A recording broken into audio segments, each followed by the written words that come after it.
At 8:12 on a Monday morning, I locked every bank account I owned.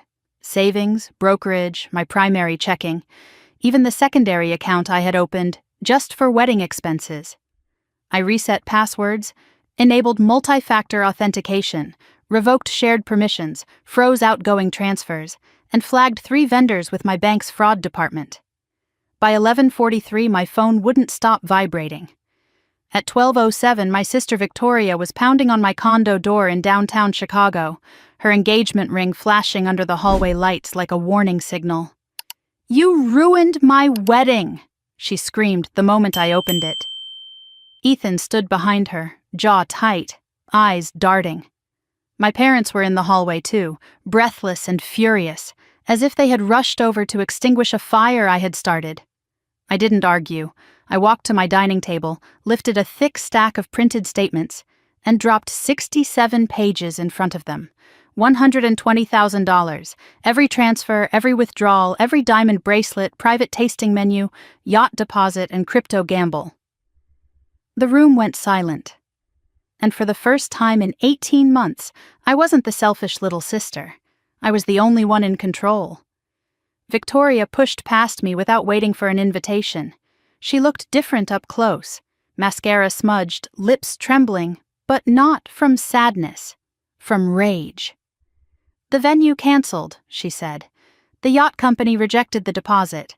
Vendors are calling non-stop. Do you have any idea what you've done?" Ethan stepped in behind her, lowering his voice as if reason would win where volume failed. "You froze accounts during active transactions. That's reckless." My mother's eyes scanned the pages on the table but didn't focus on the numbers. "Isabella, how could you humiliate your sister like this?" Humiliate. That word echoed in my head. I pulled out a chair and sat down slowly.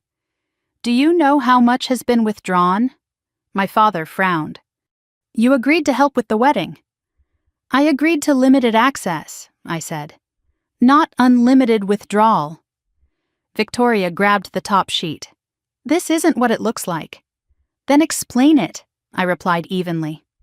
She flipped through the pages, her confidence cracking with every highlighted line. Emerald Coast Consulting, $12,000, a vendor that didn't exist in any business registry I could find.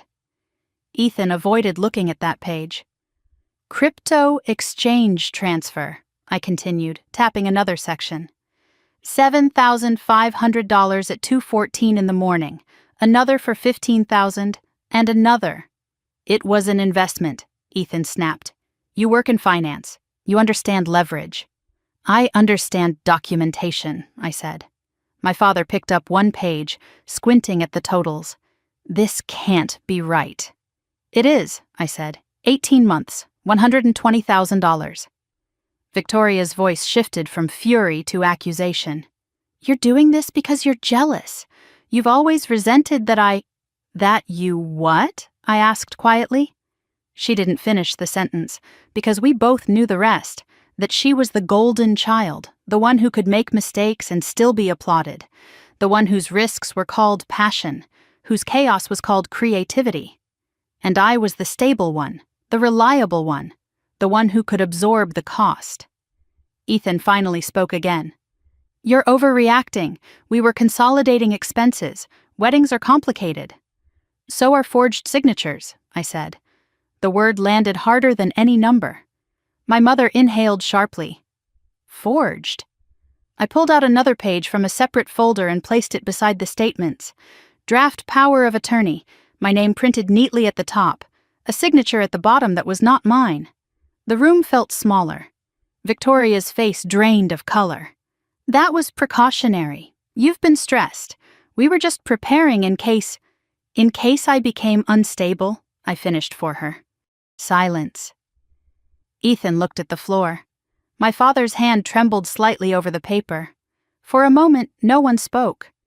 The Chicago skyline shimmered through my windows behind them, bright and indifferent. "You were going to petition for temporary financial oversight," I said. "You discussed psychiatric evaluation in emails. You drafted co-ownership applications for my condo." My mother shook her head as if she could physically deny the words away. This is family. You don't take family to court. I didn't, I said. You brought court into my home the day you forged my name. Victoria's eyes filled with tears. You locked everything without warning. The yacht company called me screaming. Do you know how humiliating that is? I let that question hang. Do you know how humiliating it is to find a draft guardianship petition with your name on it? Do you know how humiliating it is to be introduced as the financial backbone of a wedding you never agreed to fund? Do you know how humiliating it is to sleep in your own guest room while your master bedroom becomes someone else's bridal suite? I locked my accounts, I said calmly. Because I am the primary owner, you had secondary access. That access is revoked, permanently. Ethan's jaw tightened. You can't prove intent. I met his eyes. I don't need intent. I have documentation. Victoria slammed the papers back onto the table. So what now? You're going to sue your own sister? Yes, I said. The word surprised even me with how steady it sounded. You have 30 days to repay the full amount, I continued. If not, I file civil litigation for financial fraud and identity misrepresentation. My father stared at me as if I had crossed some invisible line. You're choosing money over blood. No, I replied quietly. I'm choosing truth over manipulation. The argument fractured after that. Victoria shouted. My mother cried. Ethan muttered about lawyers and escalation. My father repeated words like extreme and unnecessary, but the power dynamic had shifted. They weren't debating whether the money had been taken. They were debating whether I had the right to stop it. Eventually, Victoria stormed out first. Ethan followed, shooting me a look that was more calculation than anger. My parents lingered in the doorway. My mother whispered, "You're breaking this family apart." I held the door open. It was already breaking, I said. When the door finally closed, the silence inside my condo felt different. Not empty, controlled. I walked back to the table and ran my hand over the 67 pages. Venue deposit, $5,000. That was the first transfer, 18 months ago. At the time, it had felt small, temporary, sisterly. 3 months, that was the deal. They had needed a place to stay before the wedding, a short bridge between leases, a supportive gesture. I had just sold my startup equity stake. I had built my first serious investment portfolio. I was saving for a townhouse before I turned 33. I had space. I had stability. I had said yes, because that's what good sisters do. I didn't know that yes would turn into shared account access. That shared access would turn into quiet transfers. That quiet transfers would turn into crypto losses, luxury rentals, and legal drafts with my forged signature. I picked up the top page again. $5,000. That was the first crack. Back then I hadn't seen it as betrayal. I had seen it as family. And that was my first mistake. 18 months earlier, the wire transfer hit my account on a Thursday afternoon.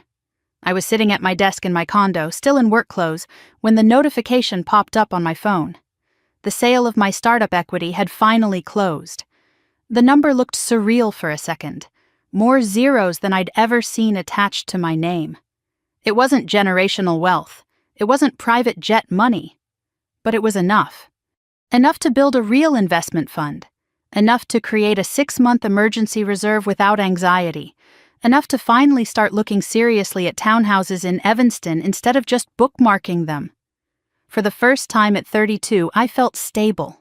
Not lucky. Stable. I poured a glass of wine that night and sat on my balcony overlooking the Chicago skyline. The city lights flickered in the distance, and I felt something I hadn't felt in years. Control. My finances were clean. My accounts were organized. Every dollar had a purpose. That weekend, Victoria called. She didn't waste time with small talk. "We're engaged," she said, breathless and triumphant. I smiled despite myself. "Congratulations," Ethan came on the line seconds later, his voice smooth and confident. "We're thinking Napa, vineyard ceremony, something elegant." Napa. I did the math in my head automatically. Venue, catering, travel. Accommodations, designer gown, destination honeymoon. Elegant was expensive. A week later, we celebrated at a high-end steakhouse in River North. Victoria glowed across the table, diamond catching every reflection of candlelight. Ethan charmed the waiter, charmed my parents, charmed the entire room. He talked about entrepreneurial ventures, without ever specifying what those ventures were.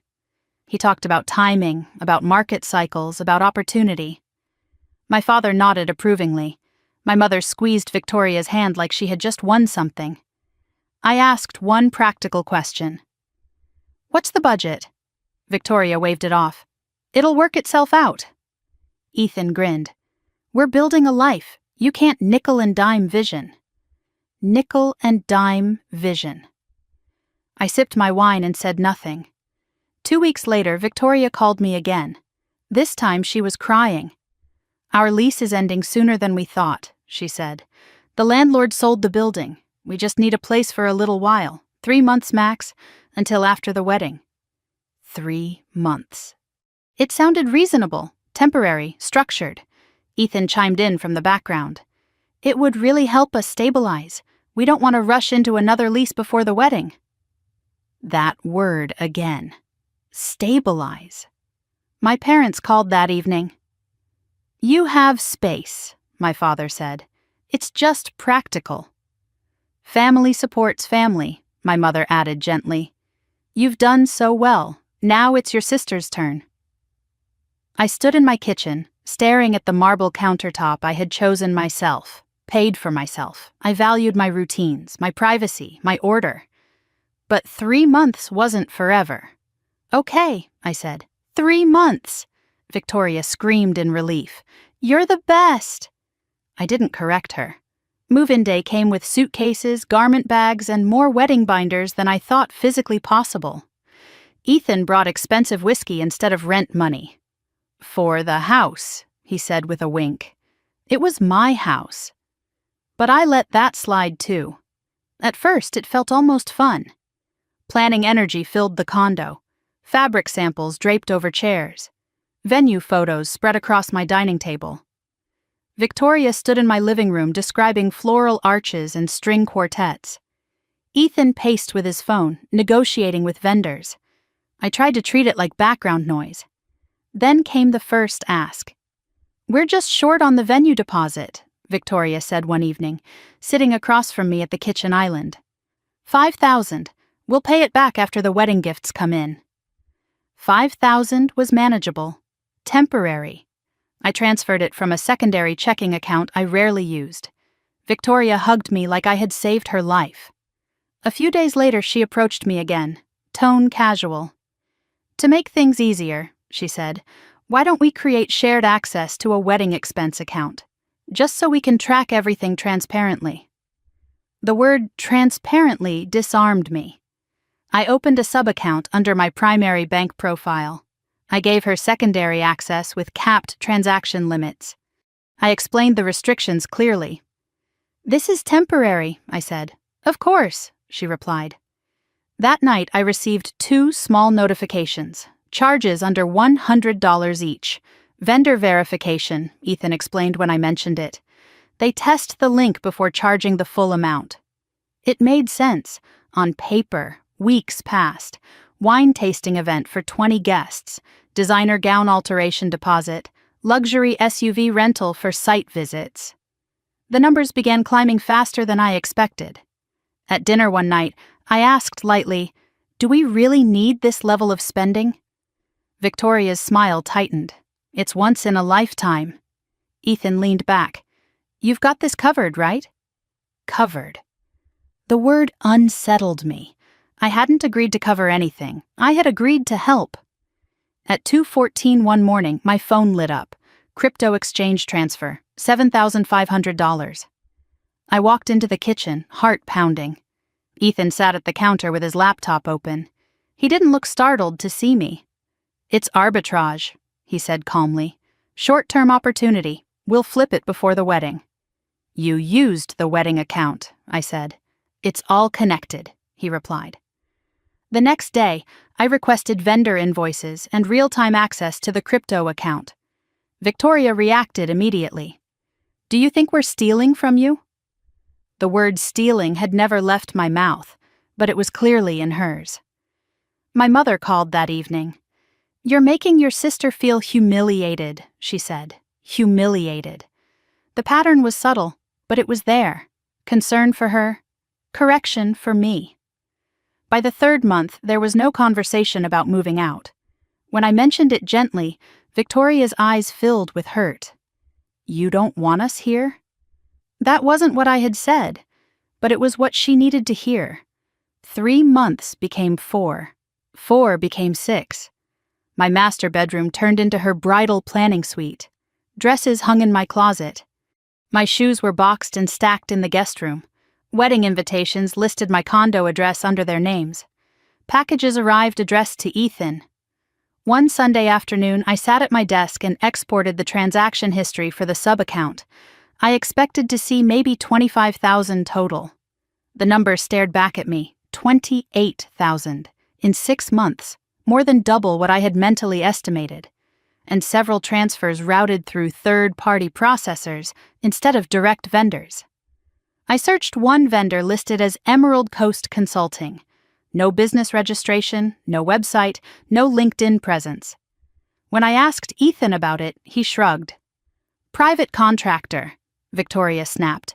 "Why are you auditing your own sister?" Auditing. Another word I hadn't used. That night, as I lay in the guest room that used to be my office, I replayed every conversation. "You're overthinking. You're stressed. You don't understand the emotional side. If I started doubting my clarity, they gained leverage. If they gained leverage, they gained control." I checked the account again before sleeping. Another crypto transfer. Smaller this time, but consistent. Then I noticed something new, a pending request. An external account linked for future transactions. The name attached wasn't Victoria's, it was Ethan's. I stared at the screen for a long time. This was supposed to be 3 months, a favor, a gesture. Instead, my home had become a staging ground. My account had become a pipeline. And I was no longer sure whether I was helping my sister plan a wedding or financing something I didn't fully understand. I closed my laptop slowly. For the first time, generosity didn't feel noble. It felt dangerous. By month 4, the shared sub-account no longer felt temporary. Victoria stopped calling it your account and started calling it the wedding account. The shift in language was small, almost invisible, but it carried weight. Ethan no longer asked before logging in. He didn't even pretend to hesitate. I would walk past the kitchen island and see my bank dashboard open on his laptop like it belonged there. I told myself I had set transaction caps. I had built safeguards. I understood risk. I also understood exhaustion. Work at the firm had intensified. I was leading a complex risk analysis for a client restructuring a major portfolio. Long nights blurred into early mornings. When I came home, the condo was loud with music, wedding talk, and champagne corks. It was easier to ignore small discomforts than start a fight. The expenses began shifting. Wine tasting event for 20 guests, upgraded to a private vineyard experience. Diamond bracelet labeled bridal accessory. Luxury SUV rental extended another week for venue scouting. I scanned the line items while reheating leftovers at midnight. This wasn't the original budget Victoria had shown me. At dinner one evening, I tried again. "Do we really need the private tasting?" I asked carefully. The standard package looked fine. Victoria didn't even look up from her phone. "It's once in a lifetime." Ethan leaned back in his chair. "You're not worried, right? You've got this covered." That phrase again. Covered. I didn't respond. I made a mental note instead. 2:14 in the morning. My phone lit up again. Crypto exchange transfer. $7,500. The glow of the notification reflected off my ceiling in the dark. I sat up slowly, heart pounding. I walked into the kitchen. Ethan was there, laptop open, screen filled with green and red graphs. He didn't flinch when he saw me. "It's a short-term arbitrage opportunity," he said before I asked. "We'll make it back before the wedding." You used the wedding account, I replied. It's fluid capital, he said calmly. We're building momentum. We. I stood there in silence, staring at numbers I didn't authorize. The next morning I requested vendor invoices and full access to the crypto exchange account. Victoria reacted instantly. Why are you acting like we're criminals? She asked, voice rising. I'm asking for transparency, I said. You think we're stealing from you? I never said that word, but she did. My mother called that night. Victoria feels humiliated, she told me. She said you're interrogating her. Interrogating. Another word I hadn't used. The narrative was shifting subtly. Concern for her. Correction for me. Weeks passed. Wedding planners visited the condo regularly. I was introduced as the financial brain behind this operation. They laughed when Victoria said it. I didn't. At 6 months, I stopped correcting people when they referred to the condo as Victoria and Ethan's place. It was easier than explaining. One Sunday afternoon, I opened my laptop and exported the transaction history from the sub-account. I expected maybe $30,000. The total surprised me. $48,000, almost half my intended down payment fund. I scrolled through the details carefully. Several transfers routed through third-party processors.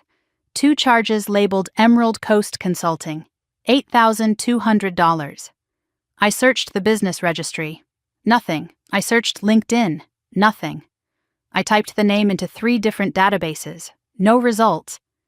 When I asked Ethan about it that evening, he shrugged. Private contractor, destination coordination. Victoria rolled her eyes. You don't need to audit every detail. Audit. There it was again.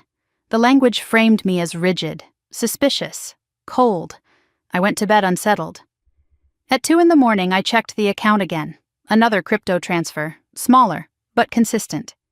I began documenting everything, screenshots, timestamps, exported CSV files. I didn't accuse, I observed. One afternoon I came home early from work. The master bedroom door was open.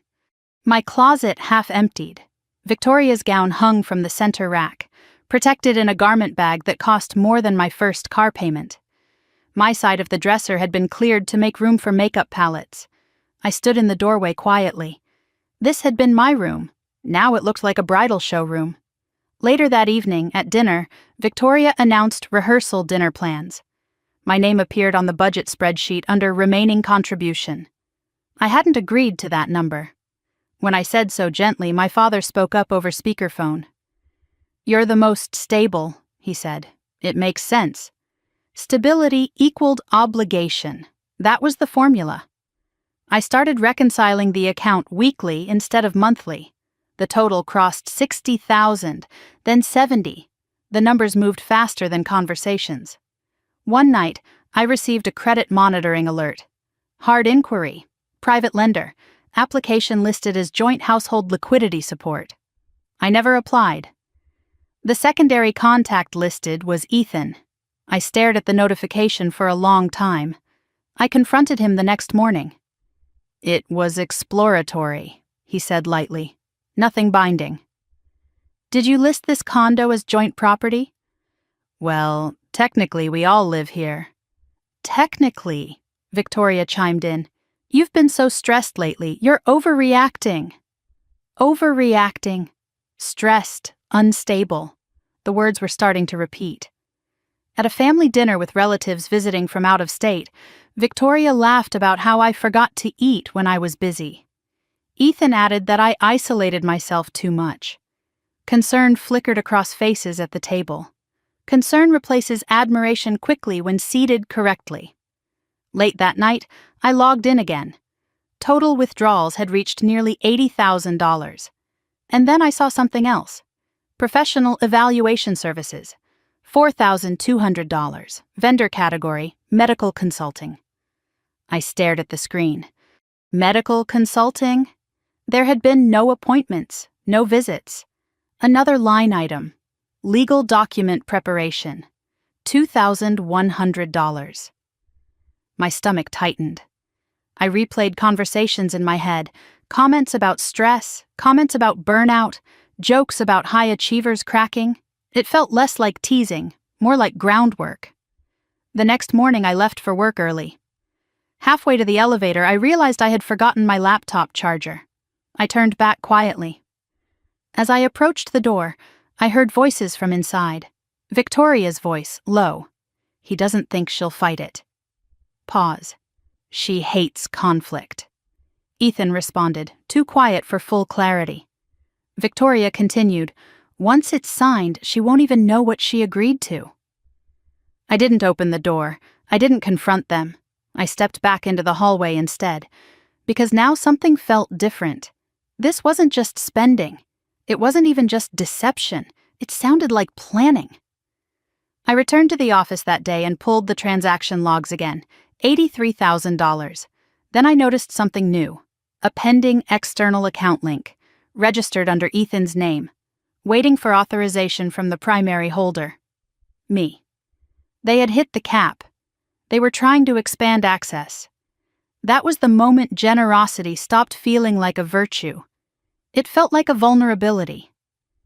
That night, I lay awake in the guest room that used to be my office. I listened to Victoria laughing softly in what had been my bedroom. I listened to Ethan pacing on the balcony, voice low and controlled. I thought about the words I had overheard. She won't fight it. She hates conflict. They had mistaken my calm for weakness, my discipline for passivity, my generosity for endless supply. I closed my eyes, and for the first time since they moved in, I didn't feel confused. I felt alert. Something was unfolding inside my own home, and I was done being the last one to see it. The morning after I overheard Victoria whispering that I wouldn't fight it, I made coffee like nothing had changed. I moved through the kitchen calmly, methodically, as if I hadn't heard every word through the hallway the night before. Victoria floated in wearing silk pajamas, scrolling through floral mock-ups on her phone. Ethan followed, already dressed, already alert. "You're up early," Victoria said lightly. "Work," I replied. "Normal." That was the strategy. If they believed I suspected something, they would accelerate. If they believed I remained unaware, they would continue. And continuation meant evidence. At my desk later that morning, I reopened every transaction log from the past 9 months. I cross-referenced dates, crypto transfers aligned with vendor shortfalls. Legal document preparation charges appeared shortly after major losses. The medical consulting fee had occurred the same week Victoria began joking publicly about my stress levels. It wasn't random, it was layered. At lunch, I stepped outside my office building and called the law firm listed on the draft power of attorney document. I didn't identify myself at first. "I'm inquiring about temporary guardianship filings," I said neutrally. The receptionist confirmed they handled such matters. I asked whether a preliminary inquiry had been initiated under my name. There was a pause. "I can't disclose client information," she said carefully. But the hesitation was enough. Something existed. That evening, the performance continued. Victoria approached me while I was reviewing spreadsheets at the dining table. "You've seemed distant," she said gently. "You've been working too hard." Ethan leaned against the counter. "Burnout is common in finance. Maybe you should take time off." I watched them both. Concern on the surface. Assessment underneath. The words weren't about my well-being. They were about positioning. Later that week, my parents hosted a small family dinner with relatives visiting from Milwaukee. Victoria casually mentioned how forgetful I'd been lately. Ethan added that I barely slept. My aunt asked me softly if I was feeling overwhelmed. I realized then that witnesses were being gathered. Not formally, but socially. If someone needed to testify about my stability, they were seeding impressions. That night, I received an automated email from my brokerage account. "Your password has been successfully reset." I hadn't reset it. I logged in immediately. Access still worked. But the recovery phone number had changed. It listed Victoria's number. My hand stayed steady, but something inside me shifted permanently. The next morning, I confronted her privately. There was a password reset on my brokerage account, I said calmly. Your number is listed as recovery. She blinked twice. That must be a glitch. Ethan chimed in from behind her. Maybe you clicked something by accident. The tone was almost patronizing, as if explaining a minor tech issue to someone less competent. I looked directly at Victoria. Did you access my brokerage account? She smiled thinly. Why would I? Why would she? The question lingered in the air like smoke. By month 10, the condo no longer felt like my home. Wedding invitations arrived addressed to Victoria and Ethan at my address. Packages piled near the door under both their names. My building concierge greeted Ethan as if he were the primary resident. One afternoon, I returned home early and found my office rearranged.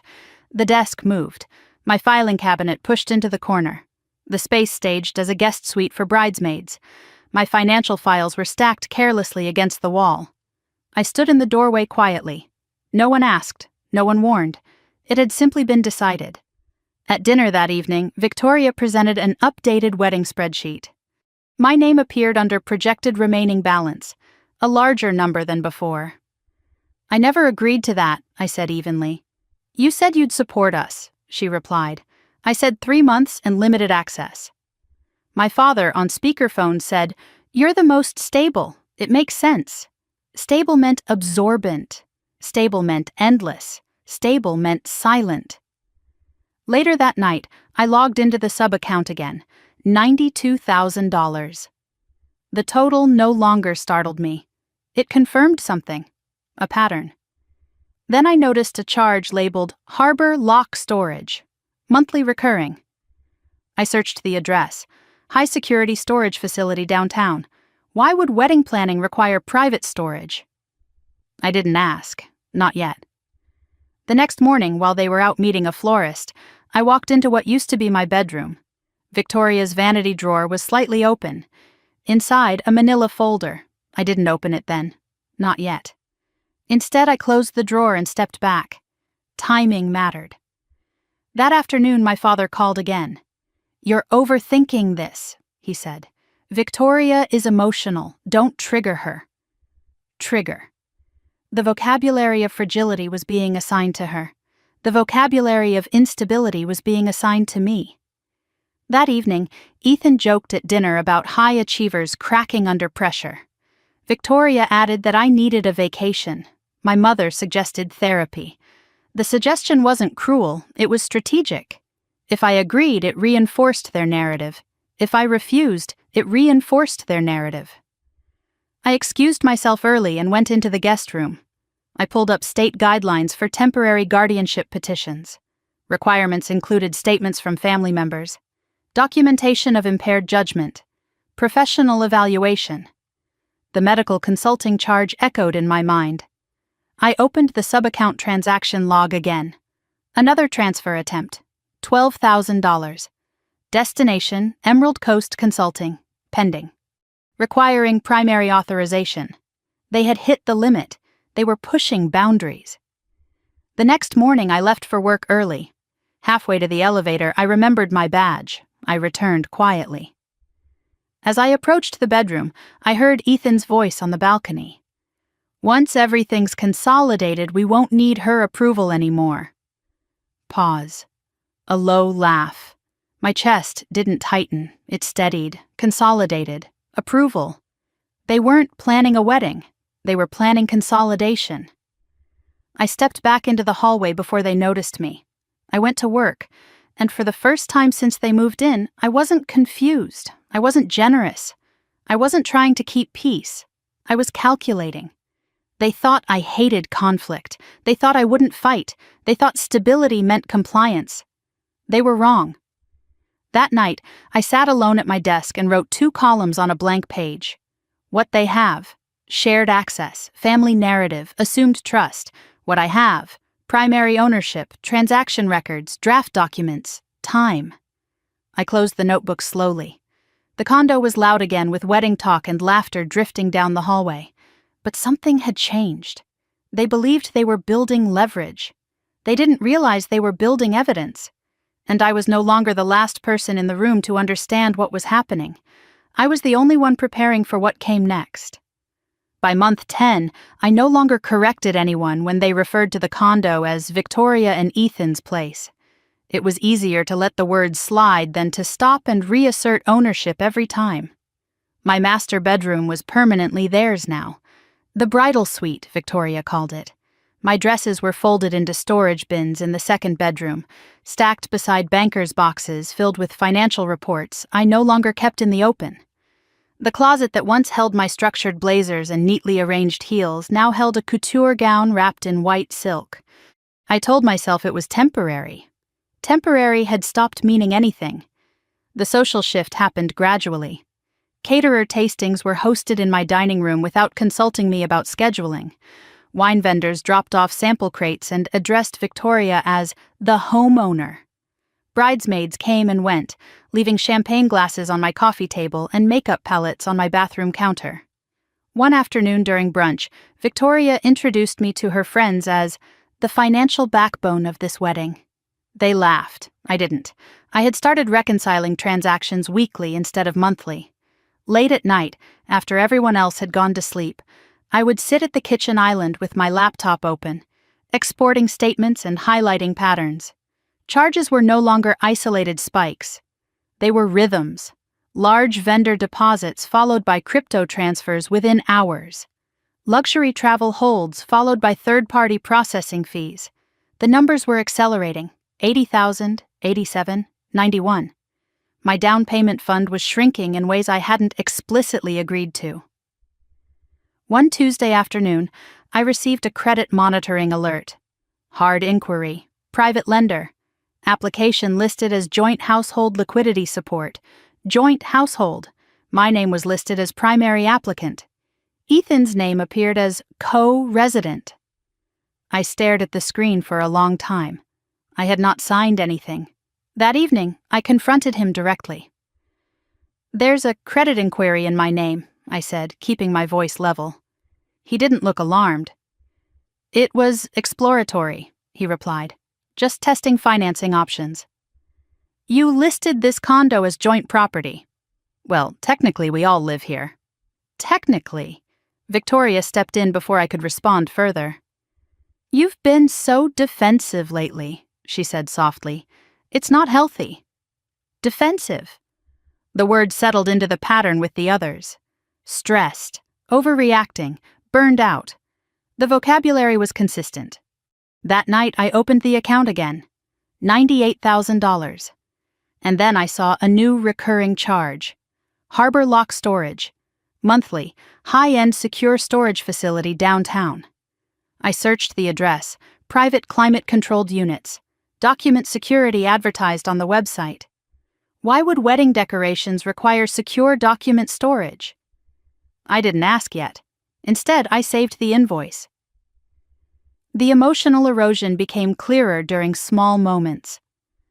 One evening, I came home from work early and found Victoria hosting friends in the living room, music playing, champagne open. As I stepped inside, the conversation paused.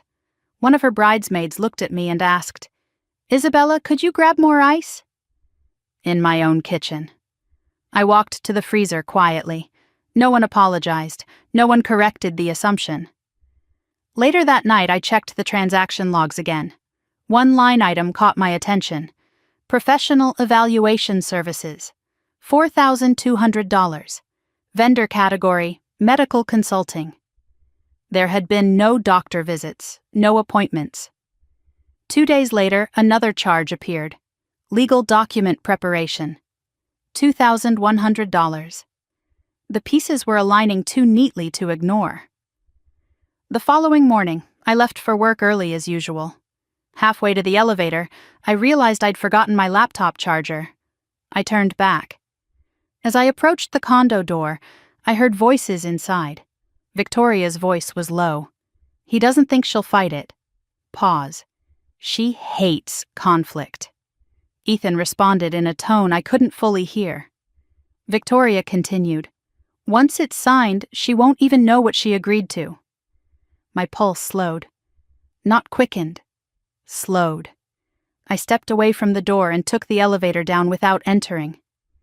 At the office, I closed my door and opened every statement from the last 12 months. The cumulative total crossed $100,000. 103, 107, 111. It wasn't one reckless splurge. It was systematic, structured. I examined the timeline against their conversations about my stress. Each time I questioned spending, the narrative intensified. Each time crypto losses spiked, comments about burnout increased. They weren't just spending money, they were building context. Later that week, I came home unexpectedly in the middle of the afternoon. Victoria and Ethan had stepped out. The condo was silent. For the first time in months, it felt like mine again. I walked into the master bedroom slowly. The vanity drawer was slightly open. Inside sat a manila folder. I hesitated only briefly before pulling it out. Inside were printed drafts. Application to add Victoria as co-owner to the condo. Power of attorney document with my name at the top. Signature line filled in. Not my handwriting. Attached were email exchanges between Victoria, Ethan, and a lawyer named Marcus Feldman. Phrases leapt off the page. Temporary financial oversight, stress-related instability, joint living arrangement justification. If Isabella shows resistance, psychiatric evaluation may support temporary guardianship. Guardianship! The word blurred for a moment before sharpening. This was not about wedding expenses. This was about control. Behind the legal drafts were copies of Harbor Lock storage receipts. Unit registered under Ethan's name. Purpose listed as document security. They weren't storing decorations. They were storing leverage. At the back of the folder was a handwritten note in Ethan's writing. She trusts family. Don't push too hard. After the wedding, it's easier. After the wedding, meaning after legal ties, after assets merged, after optics secured. I sat on the edge of what used to be my bed and felt something crystallize. Every dinner conversation about stress, every joke about burnout, every comment about high achievers cracking. It wasn't concern. It was groundwork. My phone vibrated in my hand. Another transfer attempt. $12,000. Destination, Emerald Coast Consulting. Pending, requiring primary authorization. They had reached the ceiling of what secondary access allowed. They were pushing for expansion. I photographed every page of the folder. Front and back, close-ups of signatures, email headers, timestamps. Then I placed everything back exactly as I had found it. Drawer slightly open. Folder angled to the left. I washed my hands in the bathroom sink afterward. Not because they were dirty, because touching those documents felt contaminating. That evening at dinner, Victoria smiled brightly. "You've seemed calmer lately," she said. "I'm glad you're not overthinking things anymore." Ethan watched me carefully. I smiled back. For the first time in months, I wasn't reacting. I wasn't asking. I wasn't trying to preserve peace. I was preparing. They thought I wouldn't fight. They thought I hated conflict. They thought stability meant silence.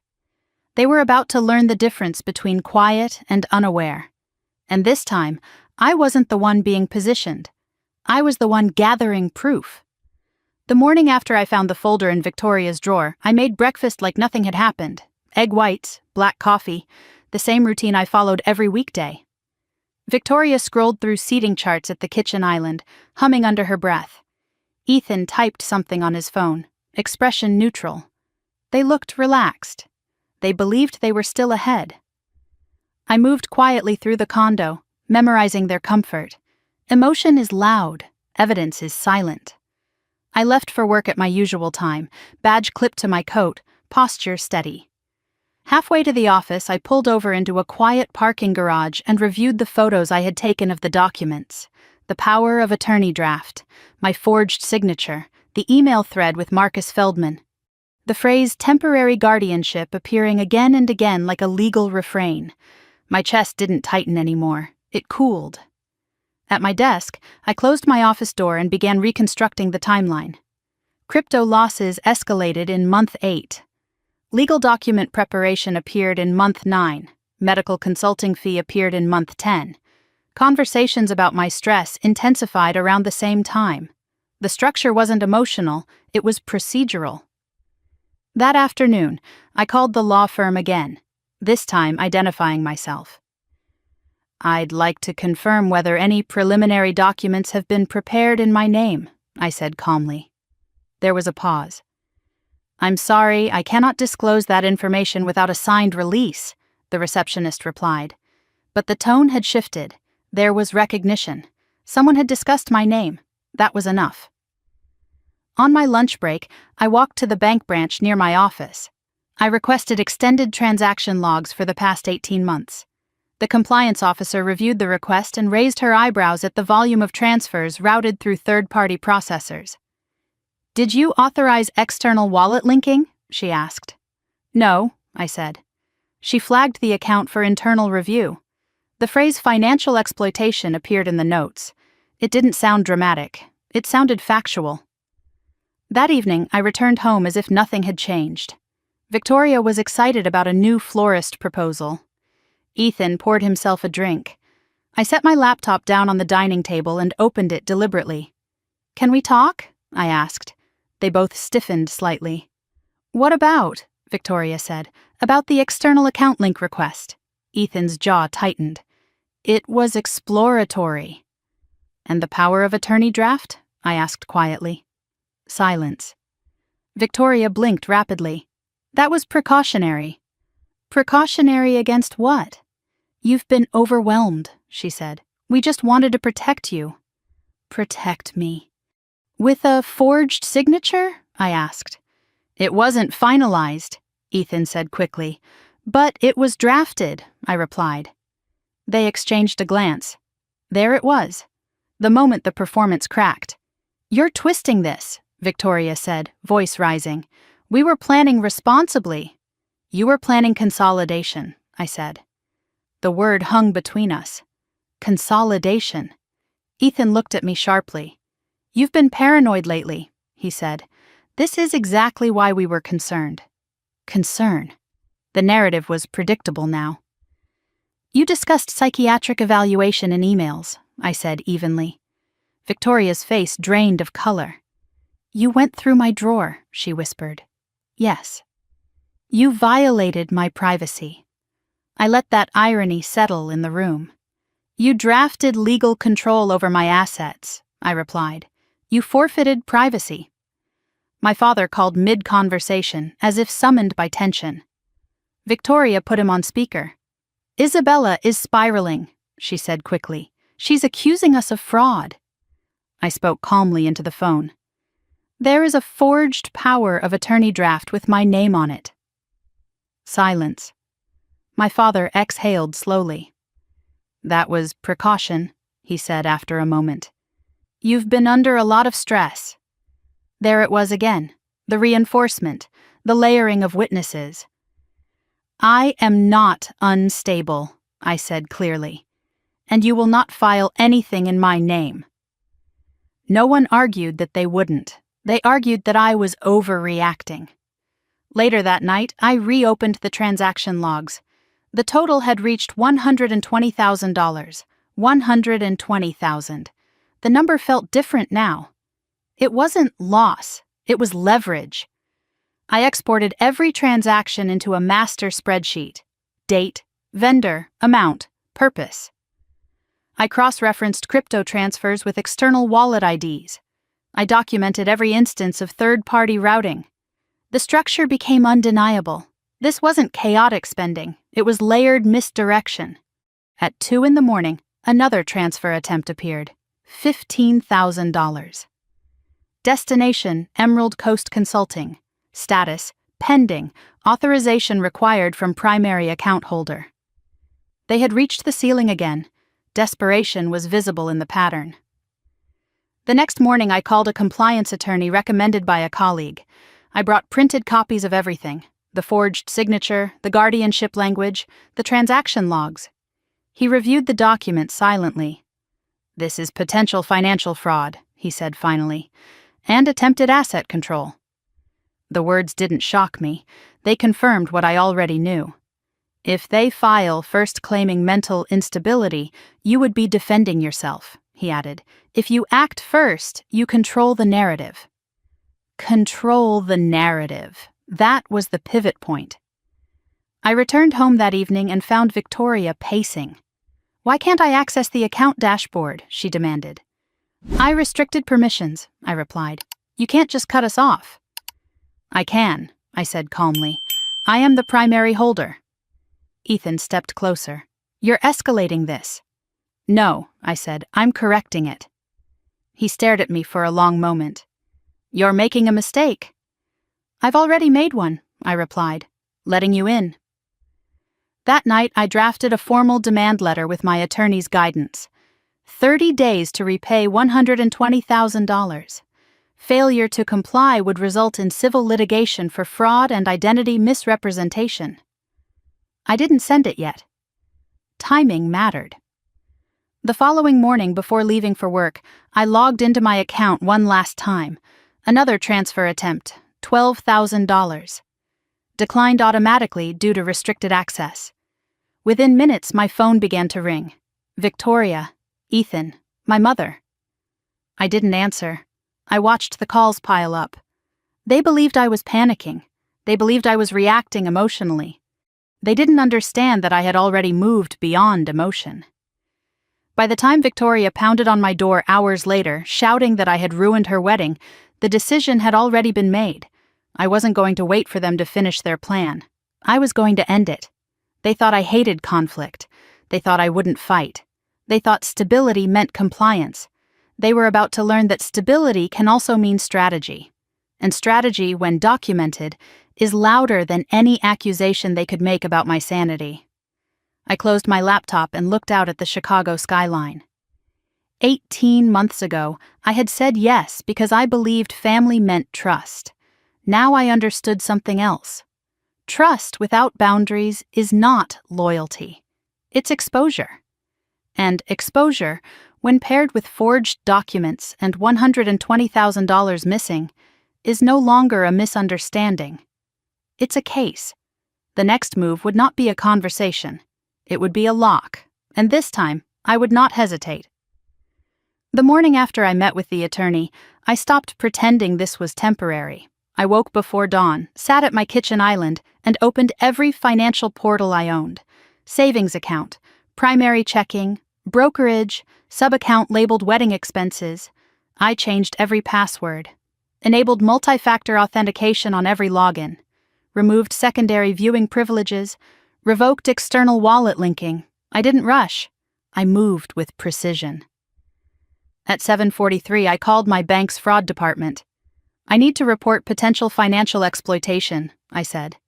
The representative's tone shifted immediately. She asked for dates, amounts, authorization history. I gave her everything. $120,000 over 18 months, repeated crypto transfers, third-party routing patterns, attempted expansion of transaction limits. She assigned a case number. The word official appeared in my mind like a door closing. After the call, I placed a full credit freeze across all major bureaus. Any new line of credit would require in-person verification with government identification.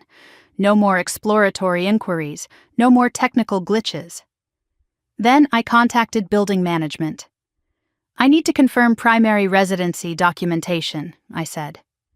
They pulled up the file. Sole owner, Isabella Morgan. Secondary occupant access privileges had been logged for Ethan under temporary guest extension. I'm revoking that, I said. They asked if there was a dispute. There won't be for long, I replied. By 9 o'clock, every access point had narrowed. When Victoria woke and reached for her phone, the shift was immediate. I can't see the wedding account, she said from the bedroom. I restricted permissions, I answered from the kitchen. What do you mean restricted? It's no longer shared. She walked into the kitchen slowly. Her eyes scanned my face for hesitation. You can't just do that. I can, I said calmly. It's my account. Ethan appeared behind her. Why are you escalating this? He asked. I'm not escalating, I replied. I'm securing. He stepped closer. The yacht deposit bounced, he said. The venue called this morning. Why were you attempting a $15,000 transfer without my authorization? I asked. Silence. Victoria's face reddened. We needed to move quickly. You needed to ask, I said. My phone rang again. My mother. I let it go to voicemail. Within an hour, my parents were at the door. My father entered first, posture rigid. What is this nonsense? He demanded. You locked everything, my mother added. Victoria is hysterical. I placed a single sheet of paper on the table. The transaction summary total, $120,000. Do you know how much has been withdrawn? I asked. They stared at the number. That can't be accurate, my father said. It is, I replied. Victoria crossed her arms defensively. You agreed to support us. I agreed to limited access, I corrected. Ethan spoke quietly. You're making this about control. I am making it about control, I said. Mine. My father looked between us. You're overreacting. I am responding, I said. The bank called mid-argument. The compliance officer informed me that several transactions were being flagged for irregular routing. One vendor had no valid registration. Additional documentation might be required. I thanked her and hung up. The room felt heavier. Victoria's voice trembled. You reported us? I reported suspicious transactions, I said. You're humiliating me before my wedding, she snapped. I'm protecting my assets, I replied. Ethan's tone shifted. You can't prove intent. I don't need to, I said. I have documentation. Later that afternoon, after they left to cool down, I finalized the demand letter with my attorney. 30 days to repay the full amount. Failure to comply would result in civil litigation for financial fraud and identity misrepresentation. I printed the letter. I did not send it yet. I wanted them to attempt one more transfer. Documentation strengthens when behavior continues. At 5:30 that evening, I logged into the sub-account again. Another attempt, $12,000. Destination, Emerald Coast Consulting. Declined automatically. Secondary access suspended. My phone exploded within minutes.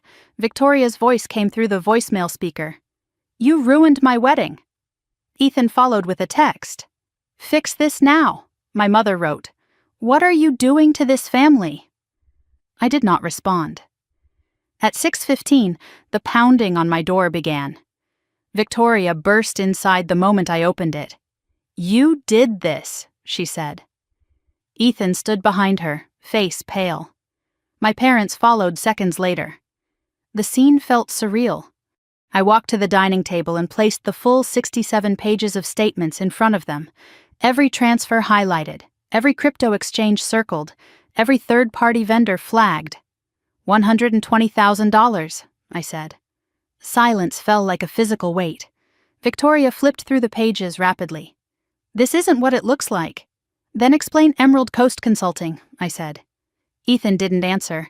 I flipped to the legal document charges. Explain the power of attorney draft. My father's hand trembled slightly.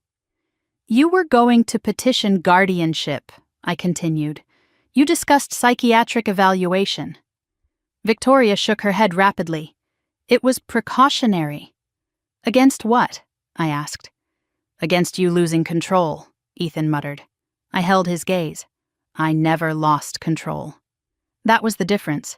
I had been generous, not incapable. Victoria's voice broke. You're destroying everything. No, I said quietly, I'm stopping it. My father finally spoke. You're choosing money over blood. I'm choosing boundaries over manipulation. The words surprised even me with their steadiness. I placed the printed demand letter on top of the statements. You have 30 days, I said. Full repayment, or I file. My mother gasped. You'd sue your own sister? Yes. The room felt smaller. Ethan stepped back slightly. Victoria's tears shifted from anger to fear. The narrative had changed. This was no longer a misunderstanding. It was documented. After they left, the condo fell silent. I gathered the papers slowly and placed them in a labeled folder. For the first time in months, I walked into the master bedroom without hesitation. I opened the closet. My side still held only storage bins. But the space felt different. Reclaimed. I sat on the edge of the bed and exhaled. They thought I wouldn't fight. They thought stability meant endless tolerance. They mistook calm for compliance.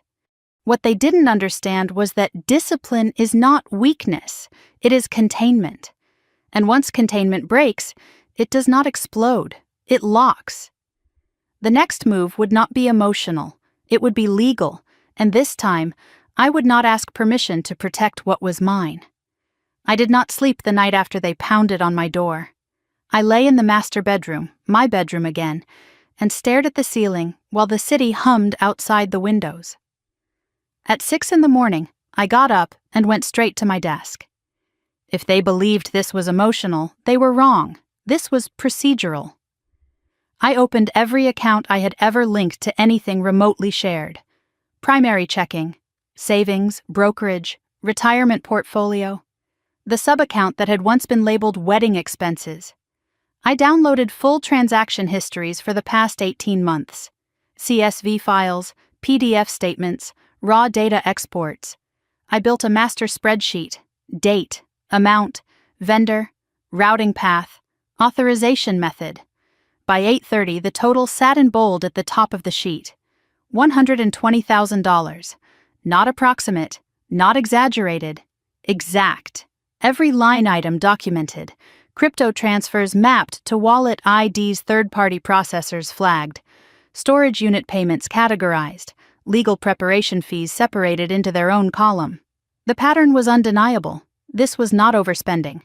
It was strategic misuse.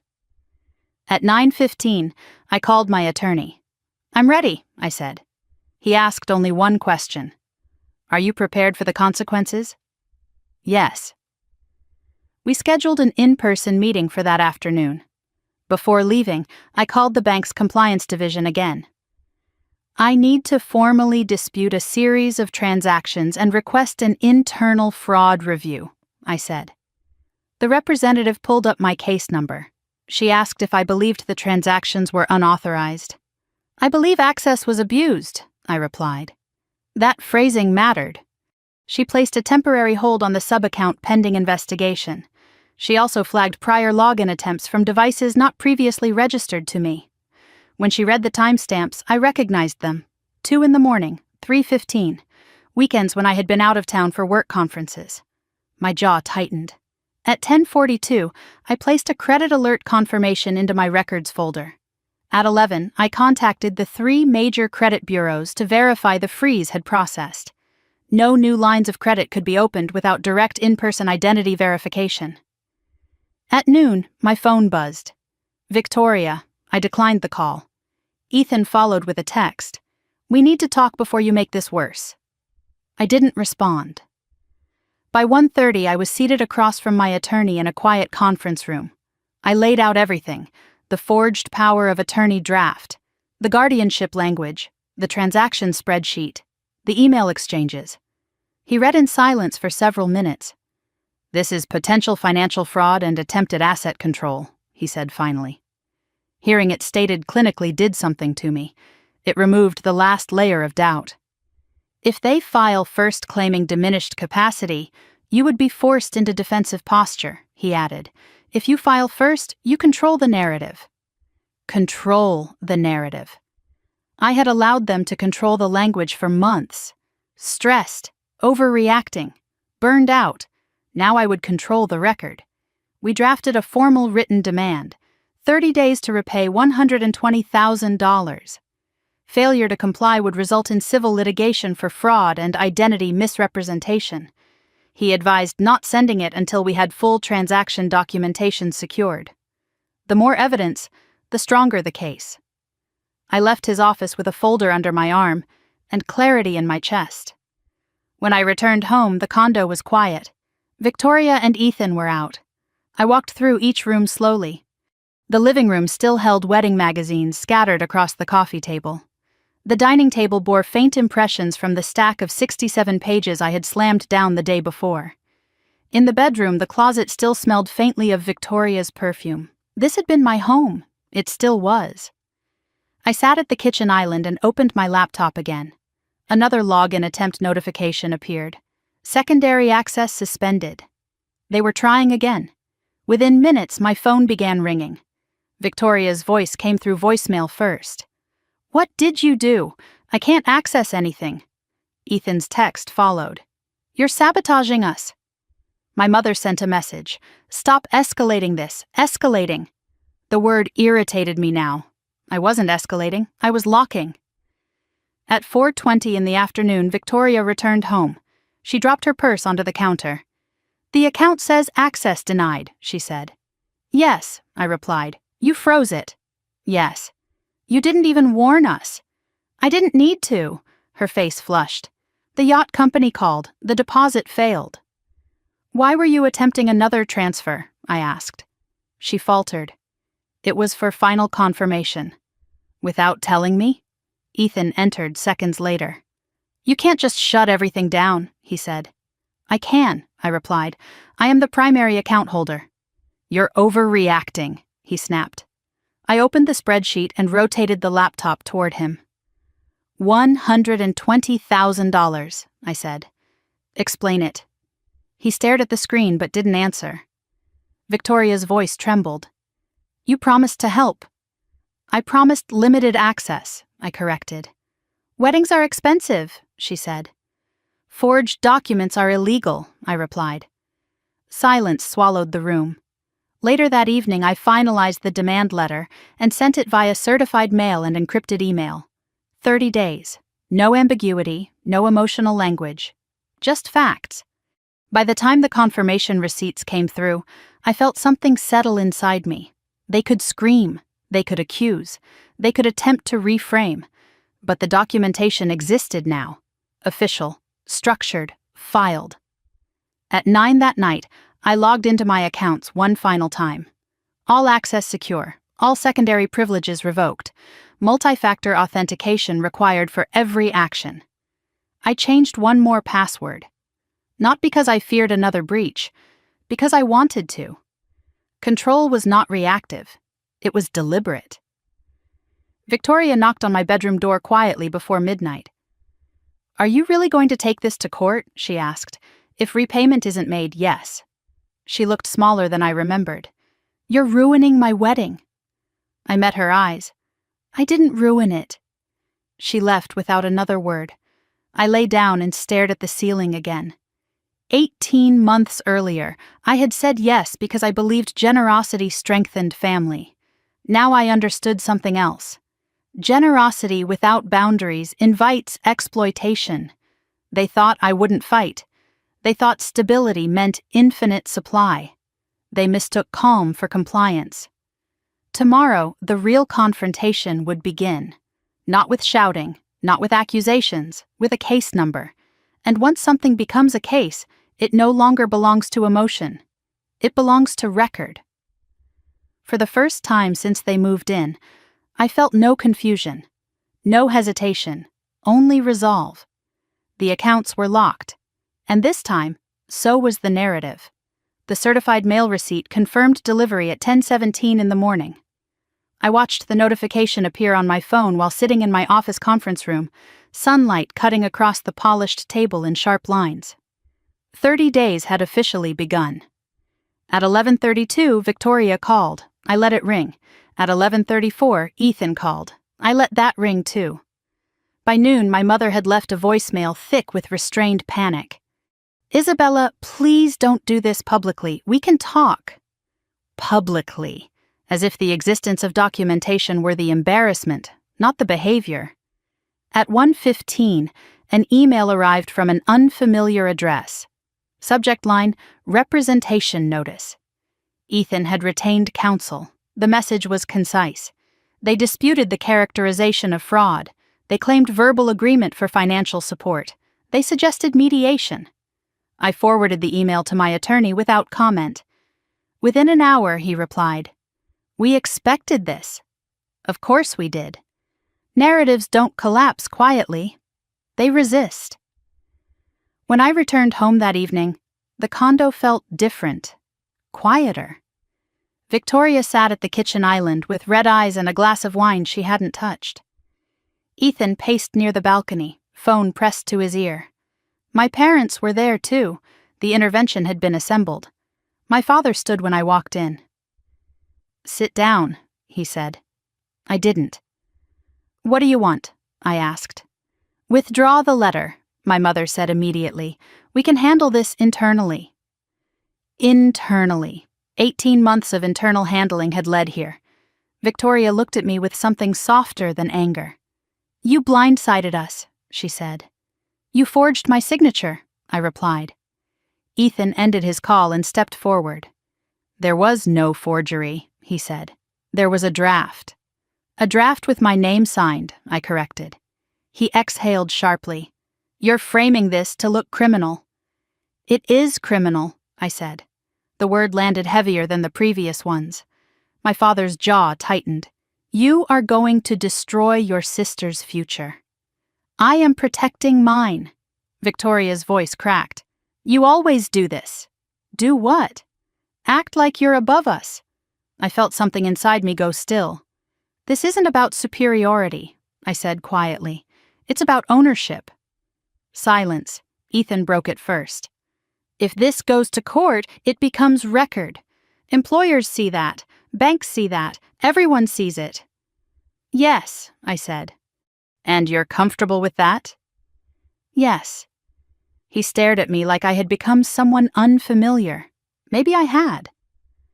The next morning, I received a formal mediation proposal. They offered partial repayment. $35,000, in exchange for withdrawing all allegations of fraud. I read the number twice. 35,000, not even half, not even close. I called my attorney. "We decline," I said before he finished explaining the strategy. He didn't argue. He knew me well enough now. By midweek, something shifted in the household. Victoria stopped arguing. She started crying. Not performative tears, quiet ones. Ethan grew sharper, more agitated, phone calls in the hallway, doors closing harder than necessary. I overheard him one evening. "If she files, discovery will expose everything." Victoria whispered something I couldn't hear. "Expose everything." The phrase lingered. The following afternoon, I received a call from the bank's compliance officer. Several flagged transactions were now under formal review. One vendor, Emerald Coast Consulting, had no registration record in Illinois or California. Funds had been routed through an intermediary account tied to a private crypto wallet. The wallet ID matched one connected to Ethan's device logins. I thanked her calmly. After hanging up, I sat very still. Evidence was no longer circumstantial. It was technical. That evening, I placed a printed summary of the bank's findings on the dining table. Victoria saw it first. "What is that?" she asked. "Compliance review summary," I said. Ethan read it next. His face paled slightly. "You went to the bank?" he asked. "Yes. You reported me. I reported suspicious transactions." My father arrived an hour later, summoned by panic. He read the summary and went silent. "This is escalating beyond family," he said finally. "It already was," I replied.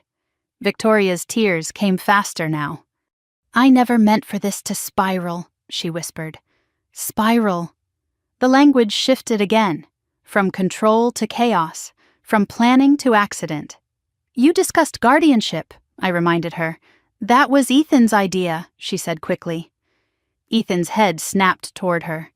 The fracture widened in real time. "So now you're blaming me?" he demanded. "You said it was protective," she shot back. "It was strategic," he corrected without thinking. The word hung in the air like a confession. Strategic. My father looked at Ethan differently after that. Not like a son-in-law, like a liability. 2 days later, another email arrived from Ethan's attorney. Revised settlement proposal. $70,000. Structured payments. Confidentiality clause. No admission of wrongdoing. Closer. Still incomplete. I declined again. If the amount wasn't whole, the record would be. By the end of the week, the condo felt like a pressure chamber. Victoria barely spoke. Ethan moved with restless energy. My parents oscillated between pleading and silent resentment. Saturday afternoon, Victoria asked if we could talk alone. We sat in the living room where she had once planned her dream wedding. "I didn't think you'd actually file," she admitted. "I will," I said. She looked down at her hands.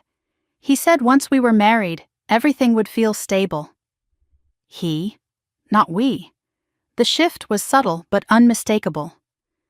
"Stable doesn't come from control," I said quietly. She didn't respond. That night, my phone buzzed again. This time it wasn't Victoria or Ethan. It was a notification from the court e-filing system. My attorney had submitted the complaint. Case number assigned. Civil action, financial fraud, and identity misrepresentation. I stared at the number for a long time. It looked clinical, neutral, unemotional, exactly what this needed to be. Minutes later, Ethan's voice carried down the hallway. "They filed." Victoria's reply was too soft to hear. Then something slammed. A door. A wall. I wasn't sure, but I knew this much. The story was no longer confined to my dining table. It existed in a system now, structured, documented, trackable.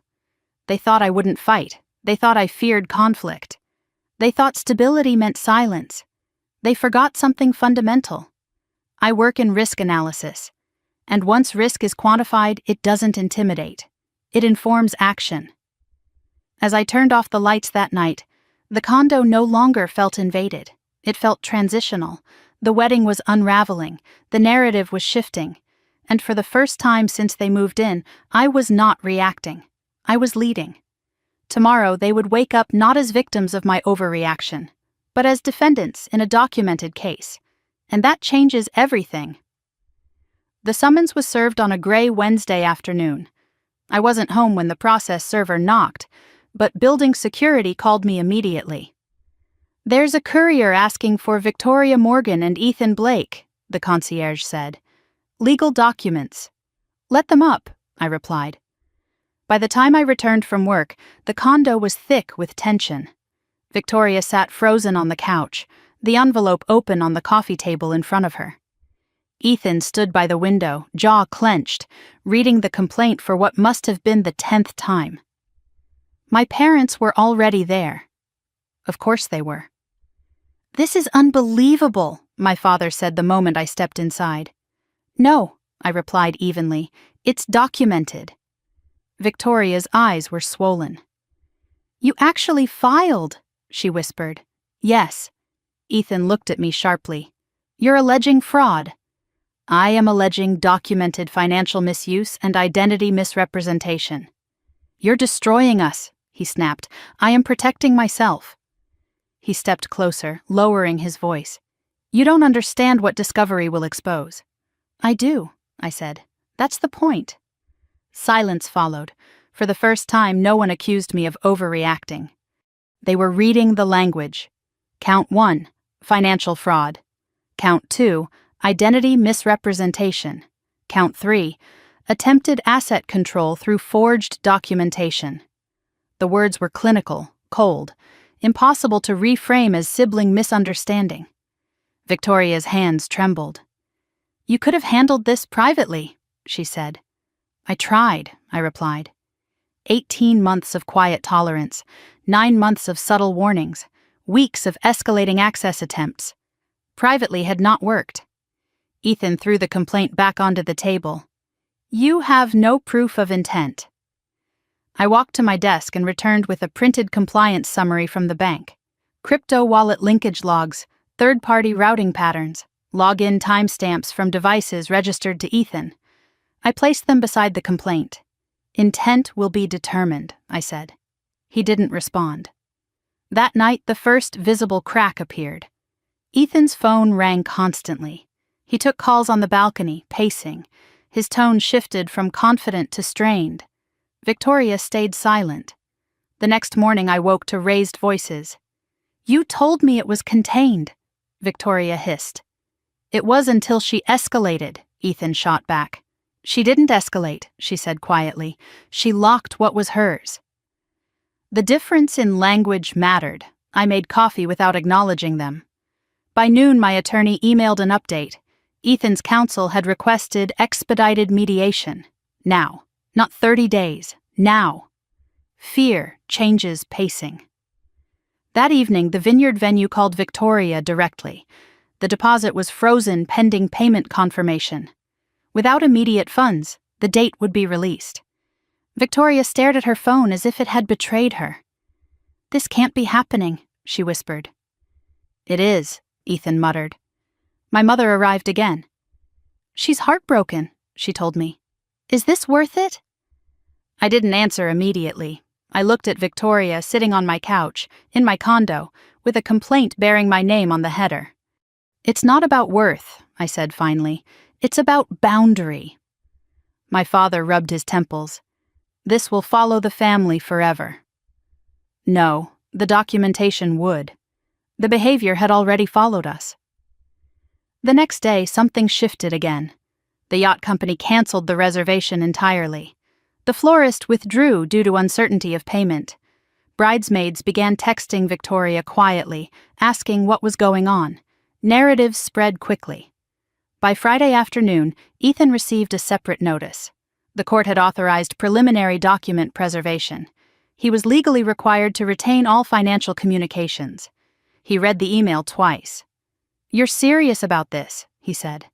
"I was serious 18 months ago," I replied. That night, Victoria knocked on my bedroom door. She didn't come in. She stood in the hallway, smaller than I had ever seen her. "I didn't think you'd actually choose court over me," she said. "I didn't think you'd choose control over me," I answered. Her eyes filled. "It wasn't like that. It was exactly like that." She didn't argue. She went back to the master bedroom and closed the door softly. Saturday morning, Ethan packed a suitcase. Not dramatically, not angrily, quietly. Victoria watched from the doorway. "Where are you going?" she asked. "To stay with a friend," he said, "until this stabilizes." Stabilizes. The word tasted bitter now.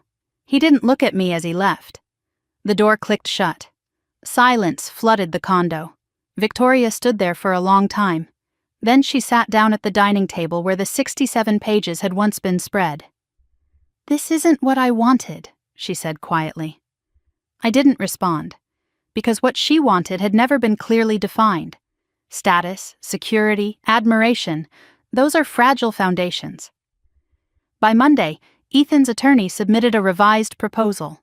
Full repayment over structured installments. No confidentiality clause. No demand to withdraw fraud language. That was new. My attorney called me. "They're feeling pressure," he said. "I know," I replied. Victoria approached me later that evening. "He's talking about separating finances," she said.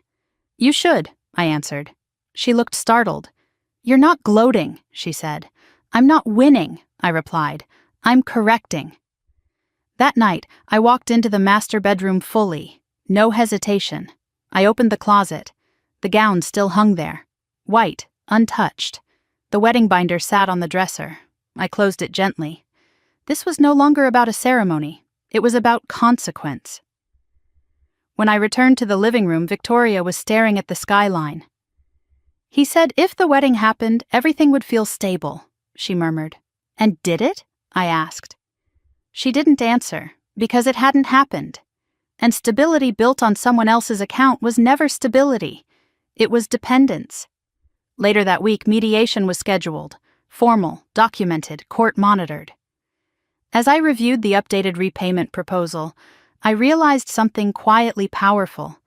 They no longer argued that I was overreacting. They no longer suggested therapy. They no longer framed me as unstable. The narrative had shifted. Not because I shouted louder, but because I documented better. They thought I wouldn't fight. They thought I feared conflict. They thought stability meant silence. Now they understood something else. Stability can mean evidence, and once evidence enters a courtroom, it doesn't disappear under emotion. It stands. The condo felt different that night. Not fractured. Transitional. Ethan was gone. Victoria was quiet. My parents called less frequently.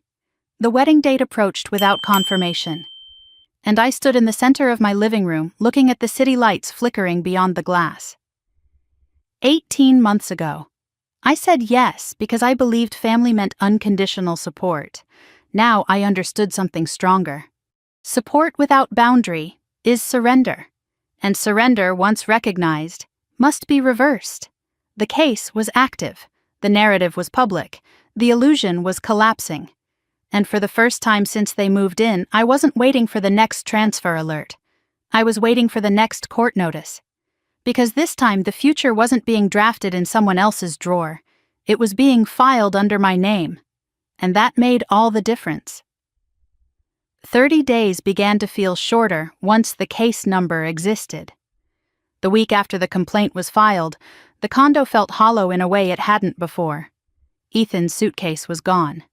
His cologne no longer lingered in the hallway. The master bedroom door stayed half open now, not shut. Victoria moved through the space quietly, as if every step had weight. I returned to my routines with precision: work, gym, evening calls with my attorney, weekly transaction monitoring. The wedding website quietly disappeared 3 days after the summons was served.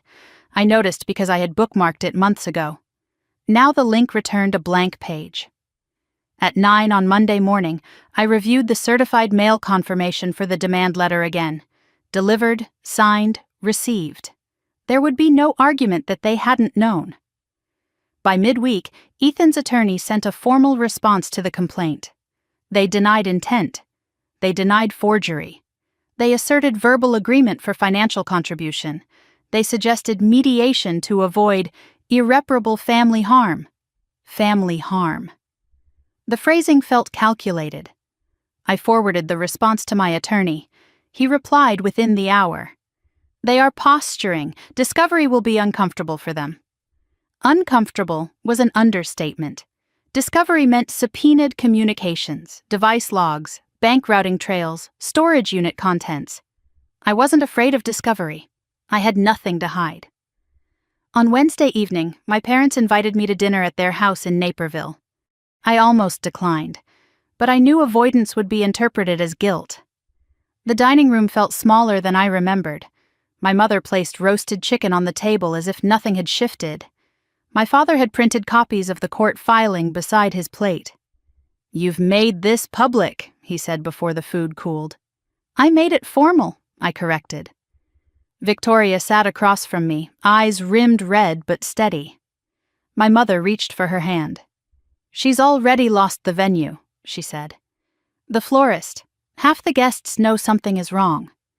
"The vendors lost deposits too," I said. "They deserve payment."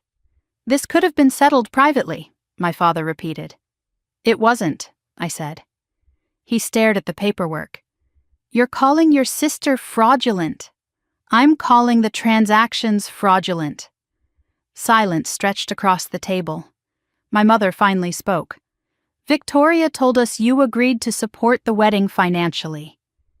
"She told you," I replied. "Did you ask me?" My father's jaw tightened. "We trusted her." There it was. The hierarchy made visible. Trust had never flowed evenly. "You trusted her," I said quietly. "You expected me to absorb." Victoria looked up sharply. "That's not fair." "Neither was forging my name," I replied. The word forgery hung between us again. My father rubbed his temples. "She was overwhelmed." "Overwhelmed people don't draft guardianship petitions," I said. Victoria's fork clattered against her plate. "That was precaution," she whispered. "Against what?" I asked. My mother's eyes filled. "You've seemed distant for months," she said. "You barely sleep. You work constantly." "So that justifies control?" I asked. No one answered. On Friday morning, my attorney called. Ethan's counsel had requested emergency mediation. "Not next month, next week." "They're concerned about criminal exposure," my attorney said. Criminal. The word shifted the room inside my chest. I hadn't filed criminal charges. But bank compliance reports had language that could trigger referral. The pressure was no longer abstract. That afternoon, I received another call from the bank. The internal review had identified 3 transfers routed through an intermediary account tied to a crypto exchange wallet registered under Ethan's email. The timestamps aligned with his login attempts. I thanked the compliance officer. I asked for written confirmation. By evening, the email arrived. Official, structured, traceable. When I walked into the condo that night, Victoria was sitting at the kitchen island staring at her phone. "He moved out for good," she said quietly. I didn't ask who. I already knew. "He said this isn't survivable," she added. I placed my bag on the counter. "Is it?" I asked. She looked at me, tears welling but controlled. "He said if we had just secured everything before you noticed, none of this would have happened." Secured everything. The phrase confirmed more than she realized. "So he knew," I said. She didn't respond. She didn't need to. Saturday afternoon, I received a voicemail from Ethan directly, not his lawyer, him. "We can fix this," he said. "We can reach an agreement. It doesn't have to destroy anyone." Destroy. The vocabulary always implied I was the aggressor, as if documentation were violence. I did not return the call. Instead, I printed the bank's compliance summary and added it to the case file. By Sunday evening, Victoria packed 2 suitcases, not for a honeymoon, for relocation. She was moving into a smaller apartment in Lincoln Park. My parents helped her carry boxes. I stood in the doorway and watched quietly. "You're happy about this," my mother accused softly. "No," I said. "I'm resolved." Victoria paused before leaving. "Is there any way to stop this?" she asked. "Yes," I said. "Repay what was taken." She hesitated. "It's not all still there." "I know." She left without another word. The condo felt cavernous after the door closed. 18 months of noise evaporated into stillness. I walked through each room slowly. The living room was empty of bridal magazines. The master bedroom closet held only my clothes again. The kitchen counters were clear. I sat at the dining table where the 67 pages had once been spread. 30 days. That was the window. By Tuesday, mediation was confirmed. Formal, recorded, structured. Ethan's counsel sent a revised proposal. $80,000. Structured payments over 2 years. No admission of wrongdoing. Closer. Still incomplete. I called my attorney. "We proceed," I said. "Are you certain?" he asked. "Yes." Because this was no longer about money alone. It was about precedent. On Thursday evening, my father called. "Your sister is in pieces," he said. "She should be," I replied. "That's cruel." "No," I said quietly. "It's consequence." There was a long silence on the other end of the line. "You've changed," he said. "No," I answered. "I've stopped absorbing." When I hung up, I felt no guilt, only clarity. 30 days were moving quickly. The illusion of a wedding had collapsed. The illusion of unlimited access had collapsed with it. They thought I wouldn't fight. They thought I feared conflict. They thought stability meant endless tolerance. Now they were learning something else. Stability can also mean endurance, and endurance, when paired with documentation, does not break under pressure. It waits. The mediation date approached. The case file thickened, and for the first time since this began, I wasn't bracing for impact. I was watching the structure they built collapse under its own weight. 30 days. And this time, I was not the one running out of options. Mediation was scheduled for 9 o'clock on a Thursday morning. I arrived 10 minutes early, folder in hand, posture steady. The conference room was neutral, long table, glass walls, muted carpeting designed to absorb conflict. Ethan was already there with his attorney. He looked thinner, less polished. The confidence he once carried like a tailored suit now hung loosely around him. Victoria arrived a few minutes later with separate counsel. That detail mattered, separate. She didn't sit beside him. She chose a chair across from me. The mediator, a woman in her late 50s with sharp eyes and an even sharper voice, began by outlining the structure. This is a civil dispute regarding alleged financial fraud and identity misrepresentation, she said calmly. We are here to determine whether settlement is possible before litigation proceeds. The words fraud and misrepresentation sat on the table like visible objects. No one flinched. We began with numbers: $120,000, total documented withdrawals over 18 months. Ethan's attorney argued verbal consent. He referenced shared living arrangements. He suggested familial understanding. My attorney slid the transaction spreadsheet across the table, color-coded, time-stamped, highlighted. Consent does not extend to forged signatures, he said quietly. Victoria stared at the table. Ethan shifted in his chair. The mediator turned to him. Were you aware of the draft power of attorney? She asked. It was precautionary, he said. Against what? She asked evenly. He hesitated. Financial instability. The mediator looked at me. Has any court or physician determined financial instability? No, I replied. Victoria's attorney spoke next. My client acknowledges poor judgment but denies malicious intent. Poor judgment, not fraud. The language softened deliberately. My attorney responded without raising his voice. Intent will be evaluated through discovery. We are here to discuss repayment. The room went quiet again. Ethan's attorney proposed $80,000 structured over 24 months. No admission of wrongdoing, mutual non-disparagement, confidentiality. I didn't react immediately. I looked at Victoria. She wouldn't meet my eyes. That does not cover the full amount, my attorney said. Ethan's attorney leaned forward. My client's liquidity is limited. Liquidity was sufficient for yacht deposits, my attorney replied. The mediator raised a hand. Let's focus.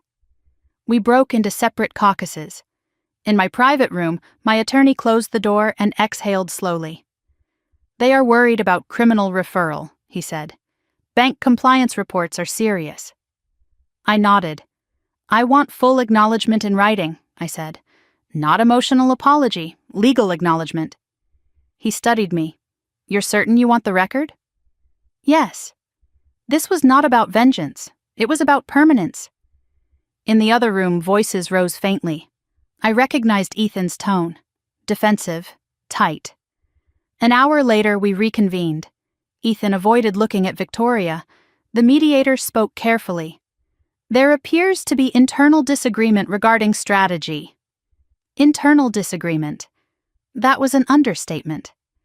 Victoria spoke for the first time.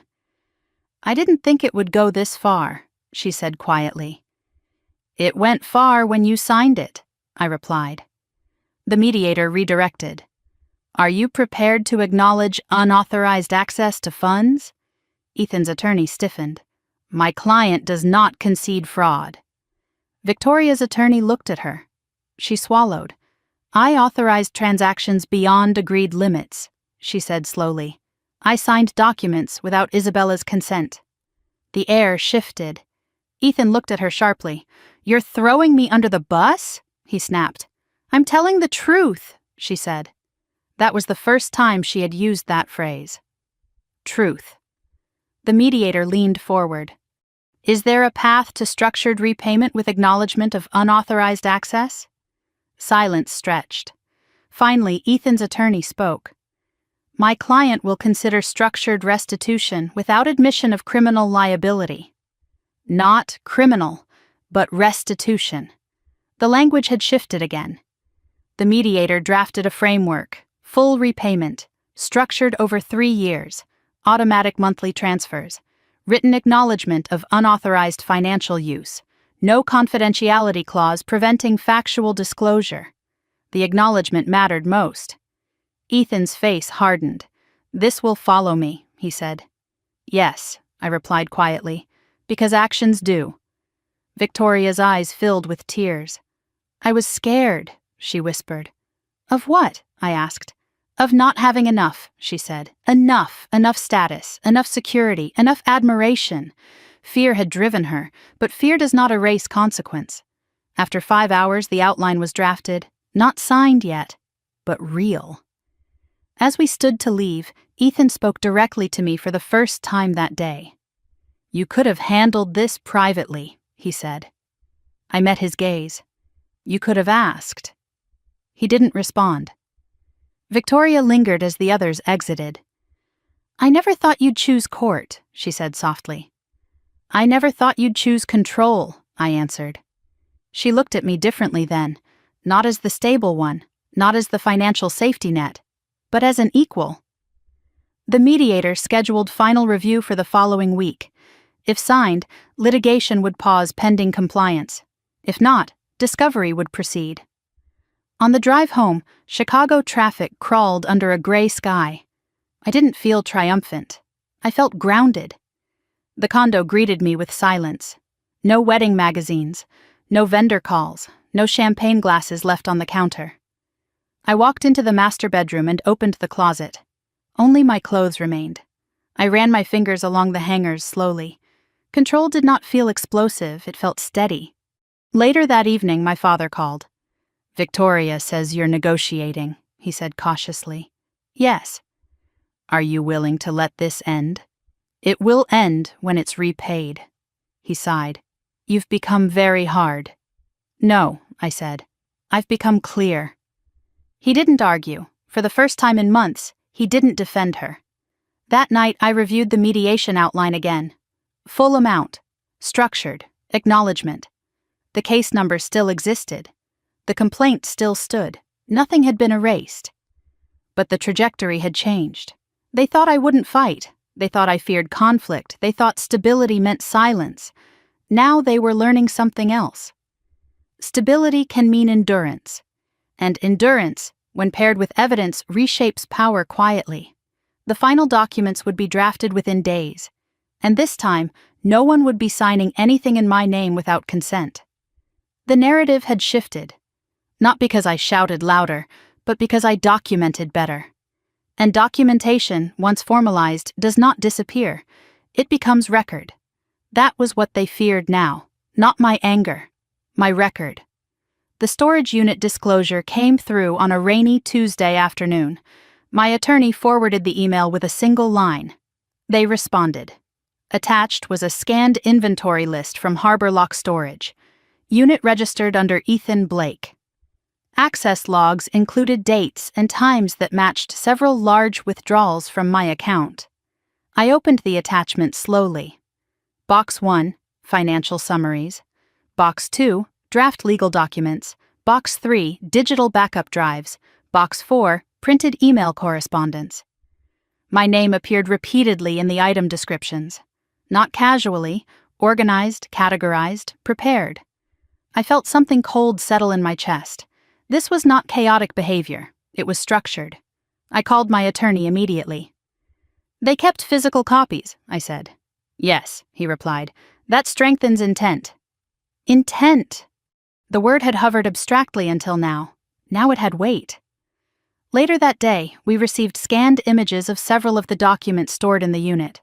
Draft co-ownership application for my condo, power of attorney draft, guardianship petition outline, email printouts between Ethan and a private legal consultant discussing risk mitigation if primary asset holder becomes resistant. Resistant. That was the language. Not concerned, not protective. Resistant. In one email, Ethan wrote, "Once consolidation occurs post-wedding, exposure decreases. Post-wedding, consolidation, exposure." The words blurred together for a moment before sharpening into clarity. I closed my office door and leaned back in my chair. 18 months of slow erosion, months of subtle reframing, and here it was, printed, boxed, stored. When I returned home that evening, Victoria was sitting at the dining table. The mediation outline sat in front of her. She looked smaller than she had during the engagement celebration. "You've seen it," she said. "Yes." Her eyes filled. "I didn't know about the storage unit." I studied her. "Your signature is on the drafts." "I thought they were precautionary," she whispered. "Precaution against what?" I asked. She hesitated. "He said if you panicked, we needed leverage." Leverage. The word landed with quiet violence. So, I was a risk to be managed, I said. No, she said quickly. You were stressed. There is a difference between stress and instability, I replied. She looked at the floor. I didn't think it would go that far. But it had. The next morning, Ethan's attorney requested an urgent conference call. My attorney and I joined from his office. Ethan's voice was tighter than usual. You're mischaracterizing stored documents, he said. They were strategic planning materials. For what? My attorney asked. Asset protection, Ethan replied. For whom? My attorney pressed. Silence. The call ended without resolution. An hour later, the mediator contacted us. Given the new evidence, she suggested accelerating settlement finalization. Discovery would expose everything, publicly, formally, with subpoenas. The pressure had shifted. By Friday afternoon, a revised settlement draft arrived. Full repayment acknowledged. Structured over 36 months. Automatic wage assignment clause. Written acknowledgement of unauthorized financial activity. Not fraud, but unauthorized activity. It was closer. I sat alone in my living room and read every line carefully. The acknowledgement paragraph stood out. Respondents acknowledged that funds were accessed and utilized beyond the scope of originally agreed permissions. It wasn't poetic, it was factual. That mattered. Victoria knocked softly before entering. I'm signing, she said quietly. You understand what that means? I asked. Yes. Ethan, she swallowed. He doesn't want to. Will he? She nodded slowly. He doesn't have a choice. Choice. The word felt ironic. For 18 months, I had been the one without it. Now the balance had shifted. That evening, my parents came over. Not angry this time, worried. My father sat heavily in the armchair. This will follow, Victoria, he said. So will the behavior, I replied. My mother's voice trembled. Is there no way to soften the language? It is already softened, I said. They looked at the acknowledgement paragraph. No admission of criminal fraud, no public statement, just documented unauthorized access. My father exhaled slowly. You're firm, he said. Yes. Not cruel? He added after a moment. No. The difference mattered. Sunday afternoon, final mediation reconvened to execute the agreement.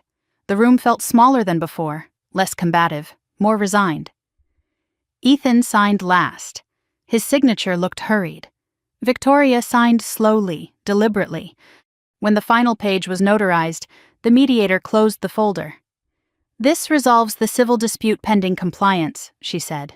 Not erased, resolved pending compliance. That nuance stayed with me. As we stood, Ethan spoke quietly. You didn't have to make it this formal. Yes, I said. I did. He didn't argue. Outside the building, rain tapped against the pavement. Victoria paused beside me. I didn't think you'd choose documentation over me, she said. I chose myself, I replied. There was no anger in my voice, only clarity. She nodded slowly. I'm starting to understand that. We walked to our separate cars.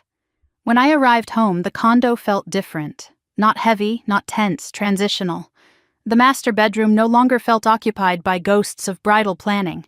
The dining table no longer carried stacks of evidence. The documents now existed in a structured legal file. Official, signed, enforceable. That night, I opened my laptop and reviewed the automatic transfer schedule. The first payment would arrive in 30 days. Small compared to the total, but structured, trackable, accountable. I sat in silence for a long time. They thought I wouldn't fight. They thought stability meant silence. They thought documentation was unnecessary between family. Now documentation was the only thing holding the structure upright. And it was enough. The illusion of consolidation had collapsed. The illusion of leverage had collapsed with it. What remained was record, and record does not forget.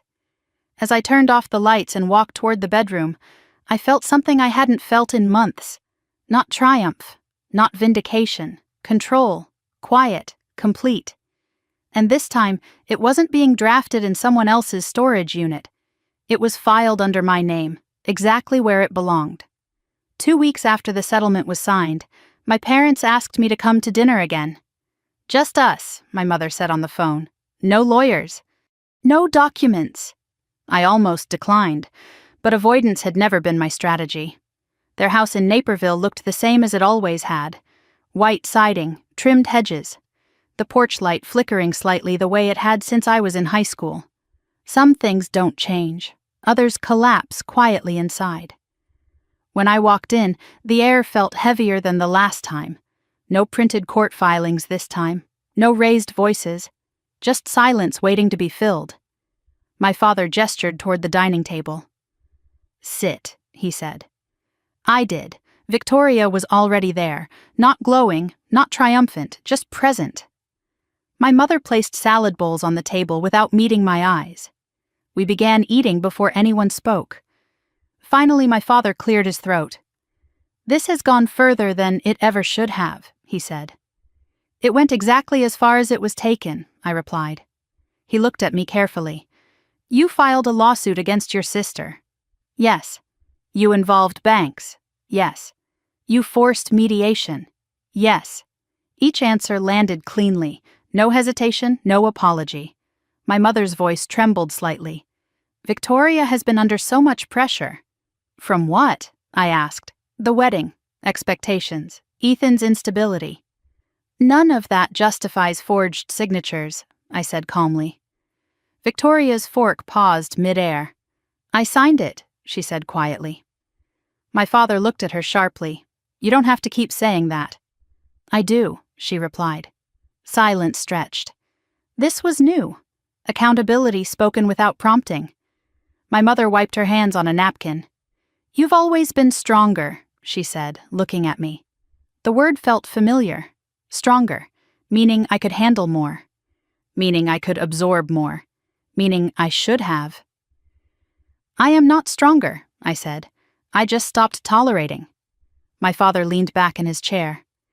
"You could have handled it privately." I tried. "No, you documented," he corrected. "Yes," I said. There it was. The underlying discomfort. Documentation removes ambiguity. Ambiguity protects hierarchy. Without ambiguity, favoritism becomes visible. "You embarrassed the family," my mother whispered. "I protected myself," I replied. Victoria looked at me directly for the first time that evening. "I thought you would always absorb it," she admitted. Absorb. The word settled between us. "I did," I said, "until I didn't." My father's jaw tightened. "She was scared," he said. "Of what?" I asked. "Of losing stability." "Stability built on someone else's account isn't stability," I said. Victoria's eyes filled but didn't spill. "I didn't think you would actually file," she said again. "That's the problem," I replied. No one expected consequence. They expected negotiation, emotion, compromise, not record. My mother finally spoke the sentence that clarified everything. "We trusted her." She looked at Victoria, then at me. "And we assumed you would understand." Understand. Translate, accept. Translate, forgive before accountability. "You trusted her," I said quietly. "You never verified with me." My father didn't argue. For the first time in months, he didn't defend. He just looked tired. Victoria exhaled slowly. "I told them you agreed," she admitted. "I didn't," I said. "I know that now," she whispered. The shift in tone was subtle, but undeniable. Not justification, recognition. Dinner ended without raised voices, without reconciliation, but without denial. As I stood to leave, my father asked the question he had been holding all night. "Is there any path back from this?" I paused at the doorway. "There was," I said, "before the forged signature." He flinched slightly. The word still carried weight. "I don't hate you," I added quietly, "but I won't erase what happened." Victoria stepped forward. "I don't expect you to," she said. That was new. Expectation had finally changed. On the drive back to Chicago, the highway lights blurred slightly through the windshield. Not from tears, from exhaustion. The house in Naperville would always feel like childhood, but adulthood requires different boundaries. When I walked into my condo, the silence felt earned. No wedding binders, no raised voices, no hidden folders. I sat at the kitchen island and replayed the evening. My parents hadn't apologized, but they had stopped defending. That was movement, small, but real. The next morning I received confirmation that the first structured repayment transfer was scheduled. 30 days, automatic, enforceable.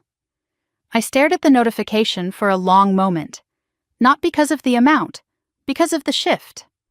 Money was no longer flowing out unmonitored. It was flowing back with documentation attached. Later that week, my mother called again, her voice softer. "Are you okay?" she asked. "Yes." "You don't seem angry." "I'm not." "You seem distant." "I'm clear." There was a long pause. "Your father says you handled this stronger than we did," she said. Stronger. The word returned, but it felt different now, not obligation, recognition. "That's not strength," I replied. "That's boundary." She didn't argue. When I hung up, I felt something subtle loosen. Not reconciliation, but recalibration. They thought I wouldn't fight. They thought stability meant silence. They thought documentation was cruelty. Now they were beginning to understand something else. Stability can mean refusal, and refusal when grounded in evidence is not aggression, it is alignment. That evening I stood in my bedroom and looked around slowly. Everything in its place. No shared drawers, no hidden drafts, no quiet erasure. For 18 months I had mistaken tolerance for love. Now I understood the difference. Love without boundary invites exploitation. Boundary without apology invites respect. The family dynamic had shifted. Not healed, shifted. And sometimes shift is the only honest beginning. I turned off the light and closed the door, not shutting anyone out, just securing what was mine. And this time, no one questioned that right. The first repayment installment was scheduled for the end of the month. It felt strange watching a transfer come toward me instead of away. Not because of the amount, because of what it represented. Acknowledgement. The settlement had paused the civil litigation, but the complaint remained active pending compliance. If payment stopped, the case resumed. Structure. For the first time in nearly 2 years, the structure protected me. 3 days before the first transfer, my attorney called. "There's an issue," he said. I sat down slowly. "What kind of issue?" "Ethan is attempting to separate his liability from Victoria's." Of course he was. "He wants to amend the agreement," my attorney continued, "claiming unequal benefit from the funds." I almost laughed. Crypto transfers traced to his wallet, storage unit under his name, emails referencing consolidation strategy, unequal benefit. "He signed," I said. "Yes, but he's trying to limit exposure." Exposure. The word again. "Does he have grounds?" I asked. "Not strong ones," my attorney replied, "but he may push for revision to reduce personal repayment obligation." I closed my eyes for a moment. Of course. The pattern remained consistent. When pressure intensified, Ethan recalibrated to protect himself. That evening, I received a forwarded email chain.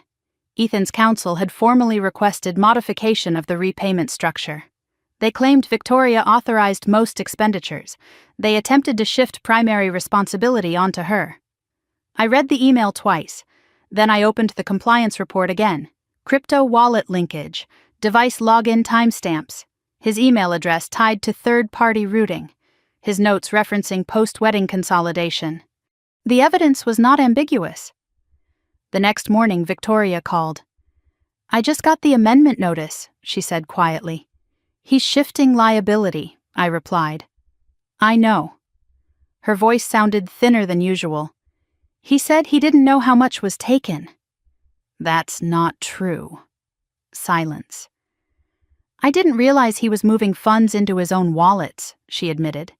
The admission landed like a final crack in glass. So this wasn't shared equally, I said. No. That one word changed the dynamic completely. It wasn't just manipulation, it was layered manipulation. I met with my attorney that afternoon. We can oppose modification, he said, or we can allow proportional liability restructuring based on evidence. Which is stronger? I asked. Opposition preserves full joint liability, he replied, but restructuring could isolate his exposure and increase compliance pressure. Pressure, that was the currency now. What do you recommend? I asked. He paused. Based on the crypto trace and storage unit evidence, isolating his liability may force faster resolution. I nodded slowly. Then isolate it. That evening, Ethan showed up at the condo without warning. Victoria wasn't there. He stood in the doorway looking more tired than I had ever seen him. "You're enjoying this?" he said. "No," I replied. "You split us," he added. "You split yourself," I said calmly. He stepped inside without waiting for permission. "I never intended for this to spiral," he said. "You drafted guardianship language," I replied. "That was contingency planning. For controlling my assets. For stabilizing chaos." Chaos. The word felt hollow now. "You gambled wedding funds on crypto," I said evenly. His jaw tightened. "It was temporary liquidity strategy." "It was leverage," I corrected. Silence. He looked around the condo as if measuring what he had nearly secured. "You could drop the complaint," he said finally. "I won't. You'll ruin Victoria, too." I didn't draft her signature. That stopped him. He exhaled slowly. "I can't carry the full repayment," he admitted, the first honest sentence he had spoken. "Then you shouldn't have moved the funds," I replied. He left without another word. The next morning, my attorney filed opposition to his amendment. The motion included crypto wallet trace analysis, email excerpts referencing consolidation, storage unit inventory logs. The language was precise, measured, clinical. Ethan's liability would remain documented. By the end of the week, something shifted again. Victoria called late one evening. "He's leaving," she said quietly. "For good." I didn't ask for details. "He said the legal exposure is too high," she added. Exposure. There it was again. "He said he didn't sign up for criminal risk." "I never filed criminal charges," I replied. "But the bank could refer," she said. "Yes." Silence stretched. "I thought if the wedding happened, everything would stabilize," she whispered. Stabilize. The illusion had always been tied to optics. Once married, once consolidated, once publicly secure. But none of that erased documentation. The first repayment installment arrived 2 days later. Not large, but automatic. Scheduled. Confirmed. Victoria texted me afterward. I saw it process. No apology, just confirmation. It was enough. Ethan sent one final email through counsel. He would comply with structured liability pending court ruling on amendment. Translation: he had no leverage left. The narrative had collapsed, not dramatically, gradually, under evidence. That night, I walked through the condo slowly. The air felt different. No tension, no raised voices, no hidden drafts.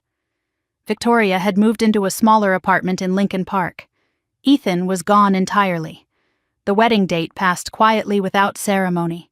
No announcement, no public explanation, just absence. I sat at the dining table and opened the settlement agreement again. The acknowledgement paragraph remained intact. Unauthorized access, structured restitution, automatic compliance triggers. It wasn't poetic. It was powerful. They thought I wouldn't fight. They thought stability meant silence. They thought documentation could be softened through emotion. Now they understood something else. Documentation does not bend. It accumulates. And once it accumulates, it reshapes power. The case wasn't over.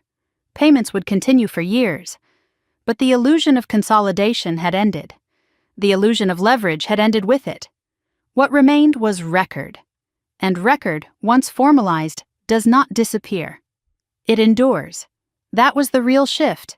Not revenge, not destruction, endurance. And endurance, backed by evidence, is impossible to intimidate.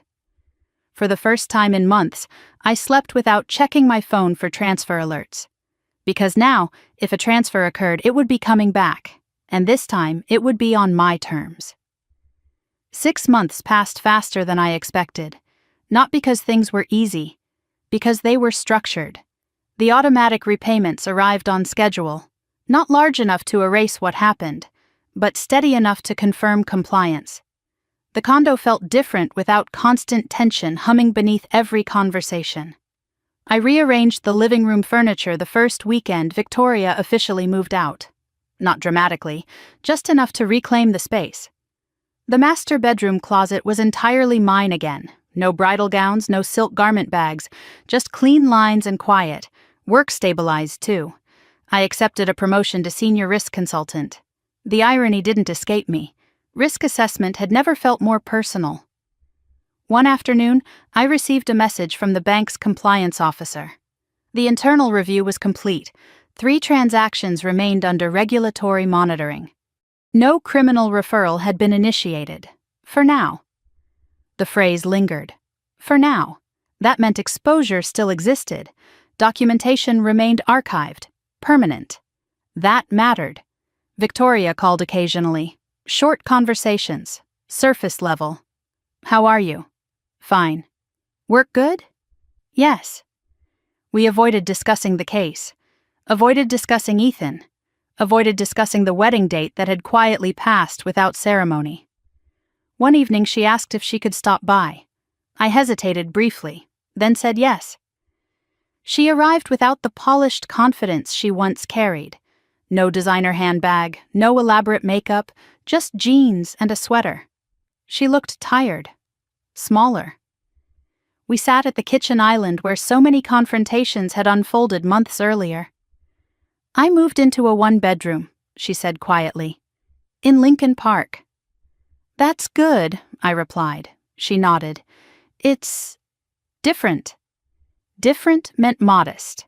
Different meant no audience. Different meant no consolidation strategy. I'm working contract events planning now, she added.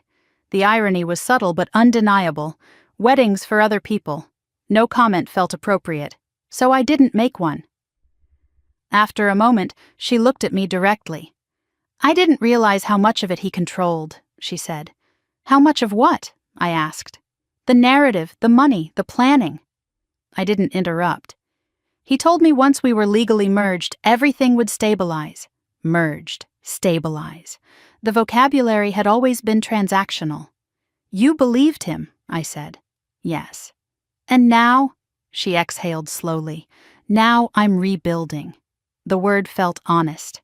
Rebuilding, not blaming, not defending, just rebuilding. The first time she had said anything that wasn't reactive. 2 weeks later, another structured repayment arrived. The notifications no longer triggered adrenaline. They felt routine. Evidence converted into scheduled restoration. One afternoon at work, a colleague mentioned her sister had drained her retirement account through a joint login arrangement. She trusted her, my colleague said. I listened quietly. Trust. The word still carried weight. That evening I searched for local financial literacy workshops. I signed up for one that focused on preventing financial manipulation within family systems. Sitting in that small classroom with women in their 50s and 60s sharing stories of co-signed loans gone wrong, hidden gambling debts, and adult children siphoning funds, something shifted. I wasn't unique. I wasn't dramatic. I was part of a pattern, and patterns require boundaries. I volunteered to speak at the next session. Not about revenge, about documentation, about risk, about not equating love with unlimited access. The response surprised me. Afterward, 3 women approached me privately. One said her son had requested secondary access to her brokerage account. Another said her sister had temporarily borrowed from her savings. The language was always soft, temporary, precautionary, exploratory. The words mask intention, documentation reveals it. Victoria texted me later that night. "I heard you're doing workshops." "Yes." "For women who've been manipulated?" "Yes." There was a long pause before her next message. "I think I need one." I stared at the screen for a long time before responding. "You're welcome to attend." No sarcasm, no bitterness, just structure. She didn't come to the first one, but she came to the second. She sat in the back, listened, took notes, didn't speak.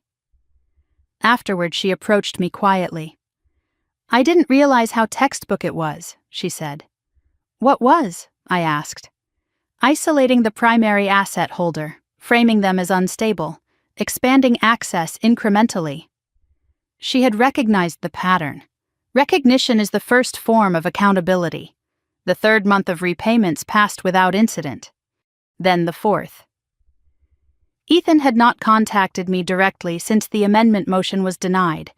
His payments processed automatically through wage assignment. Structured, enforced, not emotional. Victoria mentioned once that he was struggling financially. I didn't respond. Consequence does not require commentary. 6 months after the settlement, I signed papers for a townhouse in Evanston. 3 bedrooms, sunlit kitchen, mortgage solely in my name. The day I received the keys, I stood in the empty living room and listened to the quiet. Not the silence of absence, the quiet of control. Victoria called that evening. "You bought it," she said. "Yes." "I'm proud of you." The sentence surprised me. It felt sincere. "Thank you," I replied. Not defensive, not distant. Just thank you. She hesitated before speaking again. "I'm sorry," she said. Not elaborate, not theatrical. Just sorry. For signing it, for not asking, for assuming. I didn't rush to absolve her. I let the words exist. "I won't reopen accounts," I said. "I know." "I won't co-sign anything." "I know." "If we rebuild anything, it won't include money." She nodded slowly. "I understand." That was enough. When I moved into the townhouse, I carried one box labeled case file. Inside were printed copies of the 67 pages, the mediation agreement, the compliance summaries, the storage unit inventory. I placed it in the top shelf of a locked cabinet, not as a reminder of betrayal, as a reminder of boundary. They thought I wouldn't fight. They thought stability meant silence. They thought documentation could be softened by guilt. Now they understood something else. Stability means self-protection. Documentation means permanence. Boundary means survival. As I stood in my new kitchen months later, sunlight filtering through large windows, I felt something settle deeply. Not revenge, not vindication, ownership. The accounts were secure. The house was mine. The narrative was documented. And this time, nothing required consolidation to feel stable. Stability was internal, protected, locked, on purpose. The first morning in my townhouse felt unfamiliar in the best way. No shared keys, no raised voices drifting from another room, no quiet calculations happening behind my back. Just sunlight stretching across hardwood floors and the low hum of my own coffee maker. I stood in the kitchen barefoot, holding a mug in both hands, and listened to the silence. It wasn't empty, it was earned. 6 months earlier, I had been sitting at a mediation table across from my sister and her fiancé, arguing over unauthorized withdrawals and forged drafts. Now I was standing in a home purchased entirely under my name, no secondary access, no co-ownership clauses, no contingency planning against my own stability. Owner, Isabella Morgan. That line on the closing document had felt almost radical. I spent the first week arranging the space deliberately. The office went near the front window where afternoon light was strongest. The filing cabinet sat against the far wall, locked. Inside it, on the top shelf, was the case file. 67 pages of transaction history, compliance summaries, settlement agreement. I didn't open it. I just knew it was there.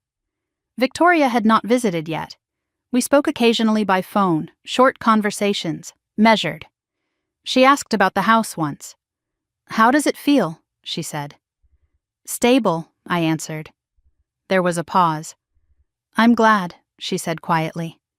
I wasn't sure if she meant it for me or for herself.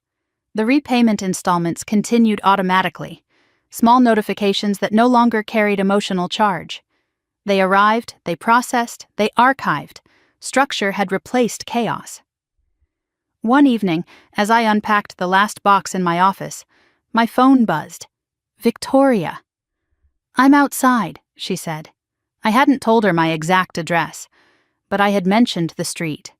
She must have looked up the listing. I hesitated only a second before saying, "Come up." She stood on my porch without the polished confidence she once wore like armor. No designer coat, no oversized sunglasses, just jeans, boots, and a nervous smile. "Hi," she said softly. "Hi." I stepped aside and let her in. She walked slowly through the living room, taking in the clean lines and uncluttered surfaces. "It's beautiful," she said. "Thank you." She stopped near the kitchen island and ran her fingers lightly along the countertop. "No wedding binders," she said with a faint smile. "No," I replied. The air between us wasn't hostile. It wasn't warm either. It was cautious. We sat across from each other. No audience, no lawyers, no parents, just sisters. "I ended it," she said quietly. "With Ethan?" She nodded. "It wasn't just the case," she added.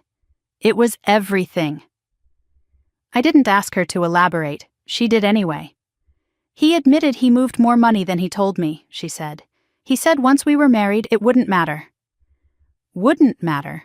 The words felt absurd now. "It mattered," I said. "Yes," she whispered. She looked around again. "You seem different." "Different how?" "Calm," she said. "But not the old calm." The old calm had been tolerance. This calm was boundary. "I'm not absorbing anymore," I said. She nodded slowly. "I used to think you were cold," she admitted. "And now? Now I think you were just disciplined." The acknowledgement was quiet but genuine. We sat in silence for a moment. "I signed the final repayment addendum," she said, "even the clause about automatic enforcement." "I know," I replied. "I didn't fight it." "That's good." She hesitated. "I thought if I pushed hard enough you'd bend," she said. I didn't respond immediately. "I always did," she added. That was the truth neither of us had said aloud before. "Yes," I said. "And now?" "Now I won't." She looked at me directly. "I'm not asking you to." The shift was subtle but unmistakable. No request for softened terms, no request for account access, no request for withdrawal of documentation, just presence. After a while, she asked, "Can we rebuild?" The question wasn't dramatic. It wasn't desperate. It was measured. "We can rebuild a relationship," I said, "but not a financial one." She nodded immediately. "I don't want access," she said. "I want accountability." The word surprised me. Accountability. "I'm learning," she continued. "I've been attending those workshops."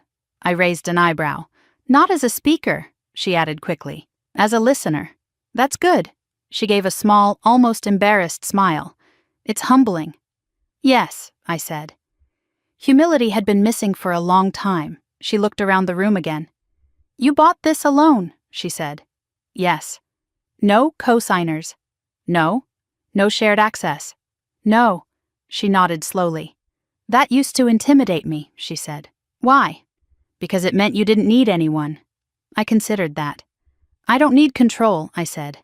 "I need respect." She looked down at her hands. "I didn't respect the boundary," she admitted. "No," I agreed. We didn't argue, we didn't dramatize, we just named it. The sun began to set through the front windows, casting long shadows across the floor. "I'm moving into a smaller apartment permanently," she said. "No more short-term plans." "That's good." "I'm rebuilding my credit too," she added. "That's smart." She smiled faintly. "You sound like a consultant." "I am," I replied. We both laughed softly. It was the first shared laugh in months. When she stood to leave, she hesitated near the door. "I'm sorry," she said again. This time it sounded different.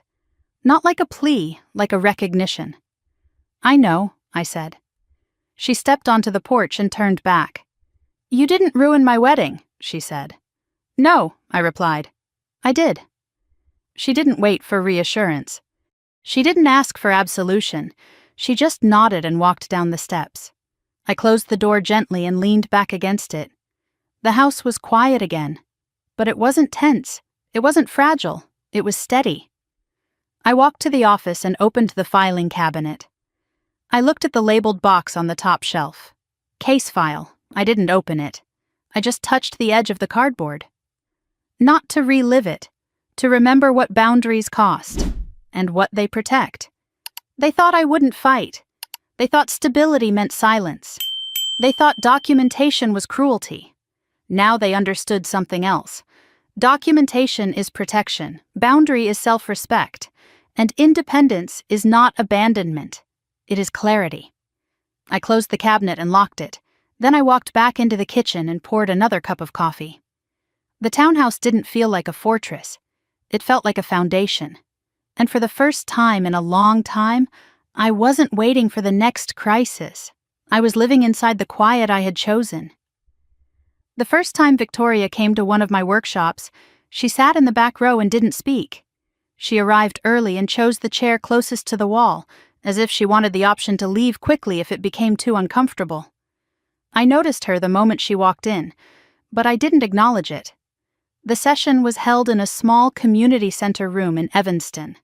Folding chairs, coffee in a paper urn, a whiteboard behind me with 3 words written in blue marker: access, control, documentation. The women in the room ranged from late 40s to early 70s. Some had notebooks open. Some folded their arms tightly across their chests. Most carried stories heavier than the room could hold in one afternoon. I began the way I always did. Financial manipulation doesn't start with theft, I said. It starts with permission. Heads nodded. Temporary access, shared passwords, emotional leverage. The language is always soft. Temporary. Precautionary. Exploratory. I didn't look at Victoria, but I felt her listening. We talked about incremental escalation, how secondary access becomes primary influence, how emotional framing, stress, burnout, instability can be used to justify control. One woman in the front row raised her hand. "My son says I'm not good with online banking," she said quietly. "He wants to manage my retirement account for me." The room went silent. "Has anyone evaluated your capacity?" I asked gently. "No." "Have you missed payments?" "No." "Then this isn't about capacity," I said. "It's about control." Victoria shifted in her chair. I saw it out of the corner of my eye. Another woman spoke up. "My sister needed a loan for her wedding," she said. "It was temporary." Temporary. The word echoed again. "How long ago?" I asked. 2 years. "And has it been repaid?" The woman shook her head. We talked for 2 hours, about boundaries, about documentation, about not equating love with unlimited access. At the end of the session, several women stayed behind. Victoria waited until the room cleared before approaching me. "You didn't mention me," she said. "I don't need to," I replied. She nodded. "It's strange hearing it from the outside," she said. "It sounds obvious." "It never feels obvious when you're inside it." She looked down at her hands. "I thought I was helping," she admitted. "Were you?" I asked. She hesitated. "I thought if we consolidated everything before the wedding, we'd look stable, secure." "Look stable," I repeated. "Yes." "Not be stable," she swallowed. "No." The distinction mattered. Optics had always driven her. Admiration, image, the illusion of success. "I confused access with partnership," she said quietly. "And control with safety," I added. She nodded. The honesty wasn't dramatic. It was tired, earned. 2 weeks later, the 6th repayment installment arrived. Structured, predictable, Victoria texted me a simple message afterward. It processed. No apology, no commentary, just acknowledgement. I appreciated that more than anything elaborate. One evening, she asked if I would have dinner with her in her new apartment. I agreed. Her place was smaller than the condo had been, clean, minimal, no bridal magazines, no unopened vendor packages, just a couch, a dining table for two, and framed photographs of her college friends. No engagement photos, no champagne toasts frozen in time. She served pasta and wine without ceremony. "I sold the ring," she said casually. I looked up.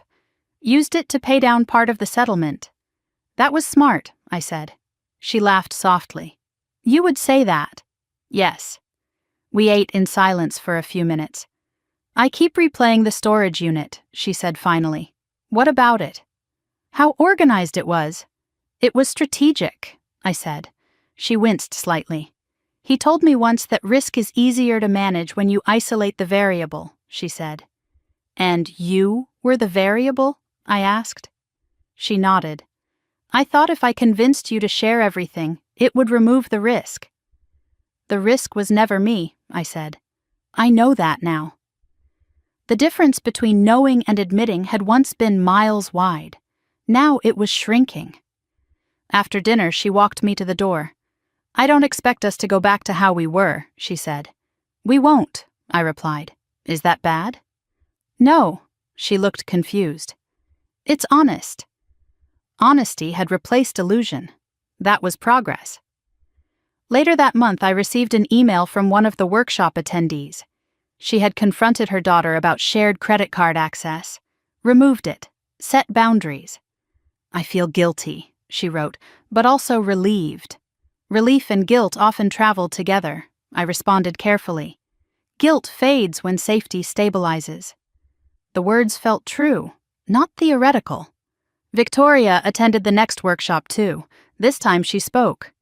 "I signed something without reading it carefully," she told the group, "because I trusted the person who drafted it." The room was silent. "I thought I was protecting us," she continued, "but I was participating." Participating. The accountability was clear. No one judged her. Several nodded in recognition. Afterward, she looked lighter, not absolved, just aligned. The repayments continued. Automatic. Trackable. The legal file remained in my locked cabinet, unopened, but present. One Saturday morning, Victoria helped me plant flowers in the small backyard of the townhouse. We worked quietly, dirt under our nails, no spreadsheets, no transaction logs, just soil and sunlight. "At least you're not auditing the fertilizer receipts," she joked.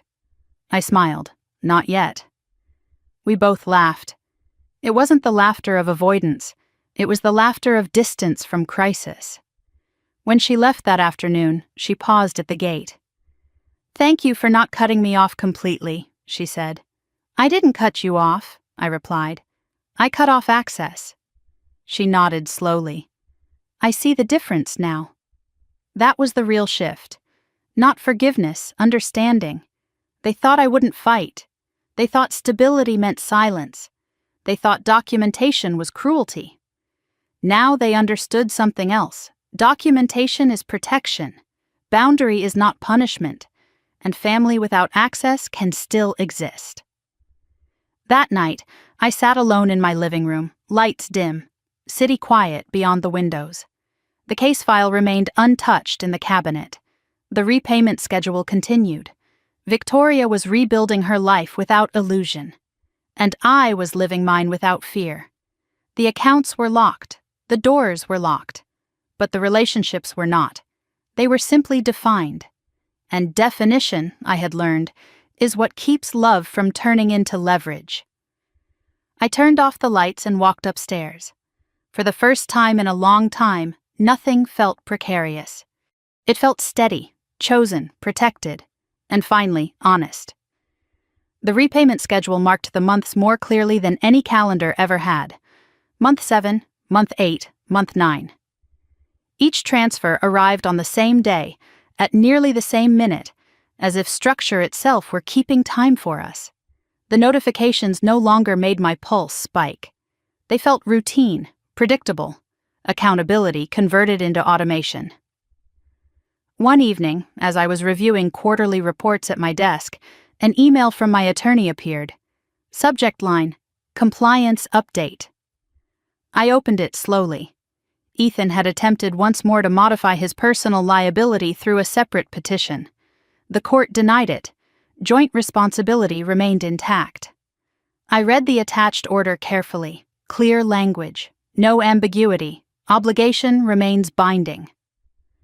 I closed the laptop and leaned back in my chair. There would be no quiet revision of history. Documentation held. A few days later, my father called. His voice sounded older than I remembered. "Your mother and I have been talking," he said. "That's good," I replied. "We handled this poorly," he admitted. It wasn't an apology, but it was acknowledgement. "We should have asked you directly," he continued, "instead of assuming." Assuming. The word carried weight. "I would have told you the truth," I said. "I know that now." There was a long pause. "I think we relied on you too much," he said quietly. Relying had once felt like praise. Now it felt like burden. "I won't carry what isn't mine anymore," I replied. He didn't argue. Later that week, Victoria invited me to attend a small networking event she was organizing for her event planning clients. It wasn't a wedding, it was a corporate fundraiser. She had rebuilt her professional identity quietly. No grand announcements, no curated social media presence, just work. When I arrived, she greeted me with a steady smile. "Thanks for coming," she said. "Of course." The venue was modest but elegant. Nothing excessive, no unnecessary grandeur. As she moved through the room greeting clients, I noticed something different. She wasn't performing. She was listening. She wasn't selling a fantasy. She was managing logistics. Control had shifted from illusion to competence. Later that night, after the event ended, we sat at a small table near the exit. "I thought status was safety," she said quietly. "It isn't," I replied. "I know that now." She looked at me carefully. "I don't blame you anymore," she said. "For what?" "For filing." I studied her expression. There was no resentment in it, just clarity.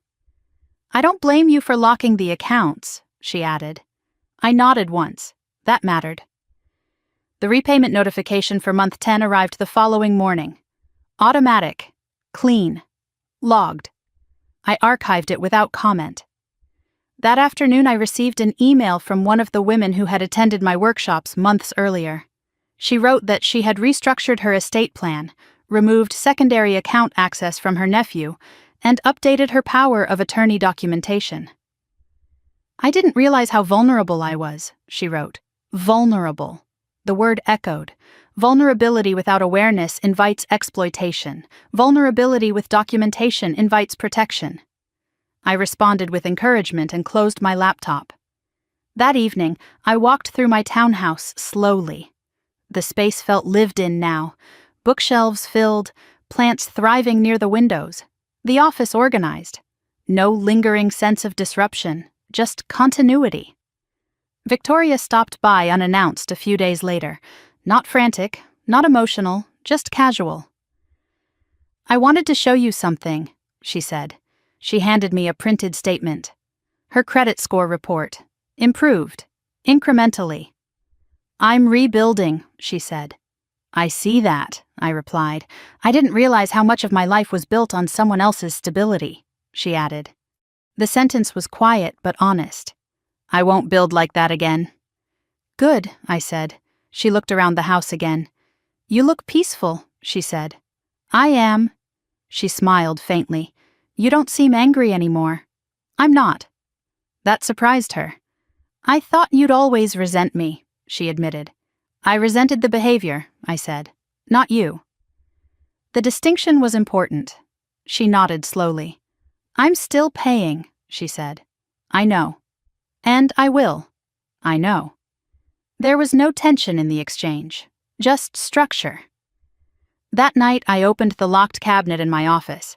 I removed the box labeled case file and set it on the desk. I flipped through the 67 pages slowly. The highlighted totals, the crypto routing, the compliance summaries, the mediation agreement with its clean acknowledgement paragraph. It no longer felt like a wound. It felt like documentation of a boundary crossed and corrected. I placed everything back in order and locked the cabinet again. Record does not require constant revisiting. It requires preservation.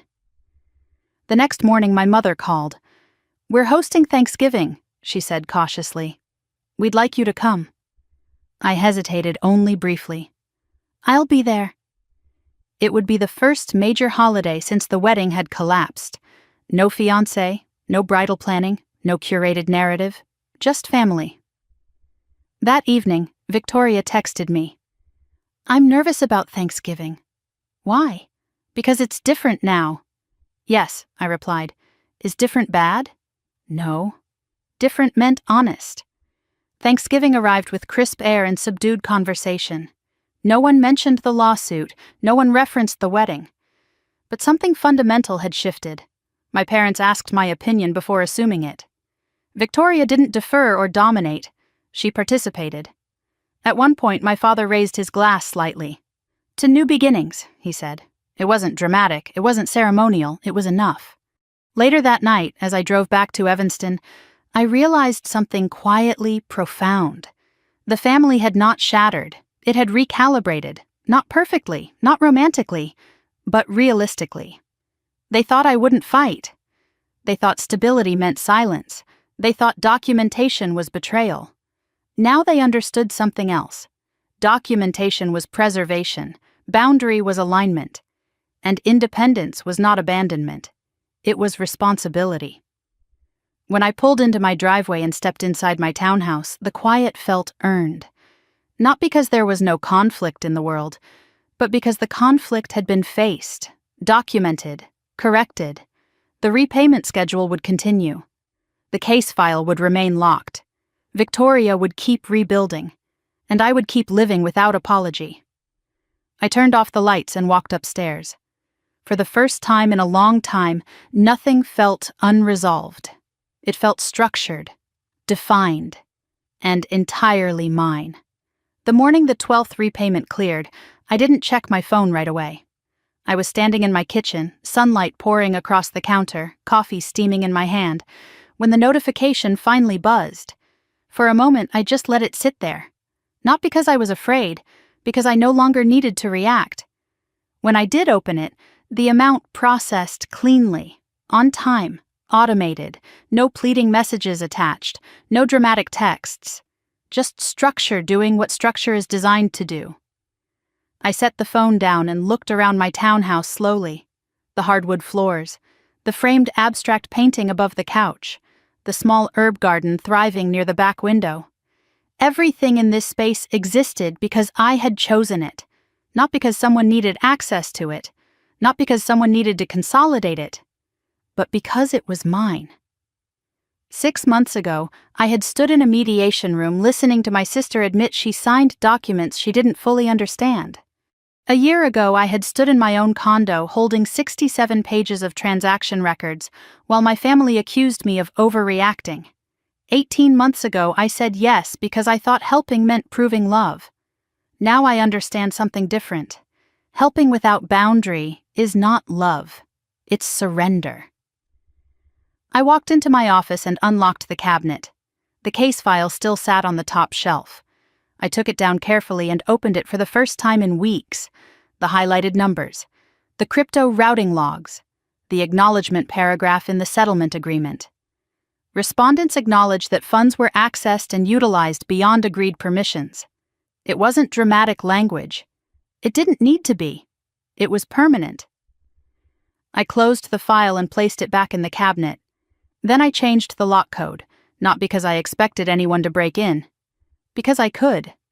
Control feels different when it's chosen, not reclaimed. Victoria came over that afternoon without calling first. She stood on the porch holding a small potted plant. "For the backyard," she said. I stepped aside and let her in. She walked through the living room slowly, like she always did now, not as someone measuring what she could take, but as someone appreciating what exists. You look lighter, she said. I am, I replied. She set the plant on the kitchen counter. I made my last independent credit payment today, she said quietly. Good. I never thought I'd say this, she added, but the structure saved me. I studied her. In what way? It forced me to see it, she said. All of it, the way I justified it, the way I let someone else steer. She wasn't crying, she wasn't dramatic, she was clear. I thought you were being cruel, she continued, when you locked everything. I wasn't. I know. She looked around the room. I thought stability meant being attached to someone with more, she said.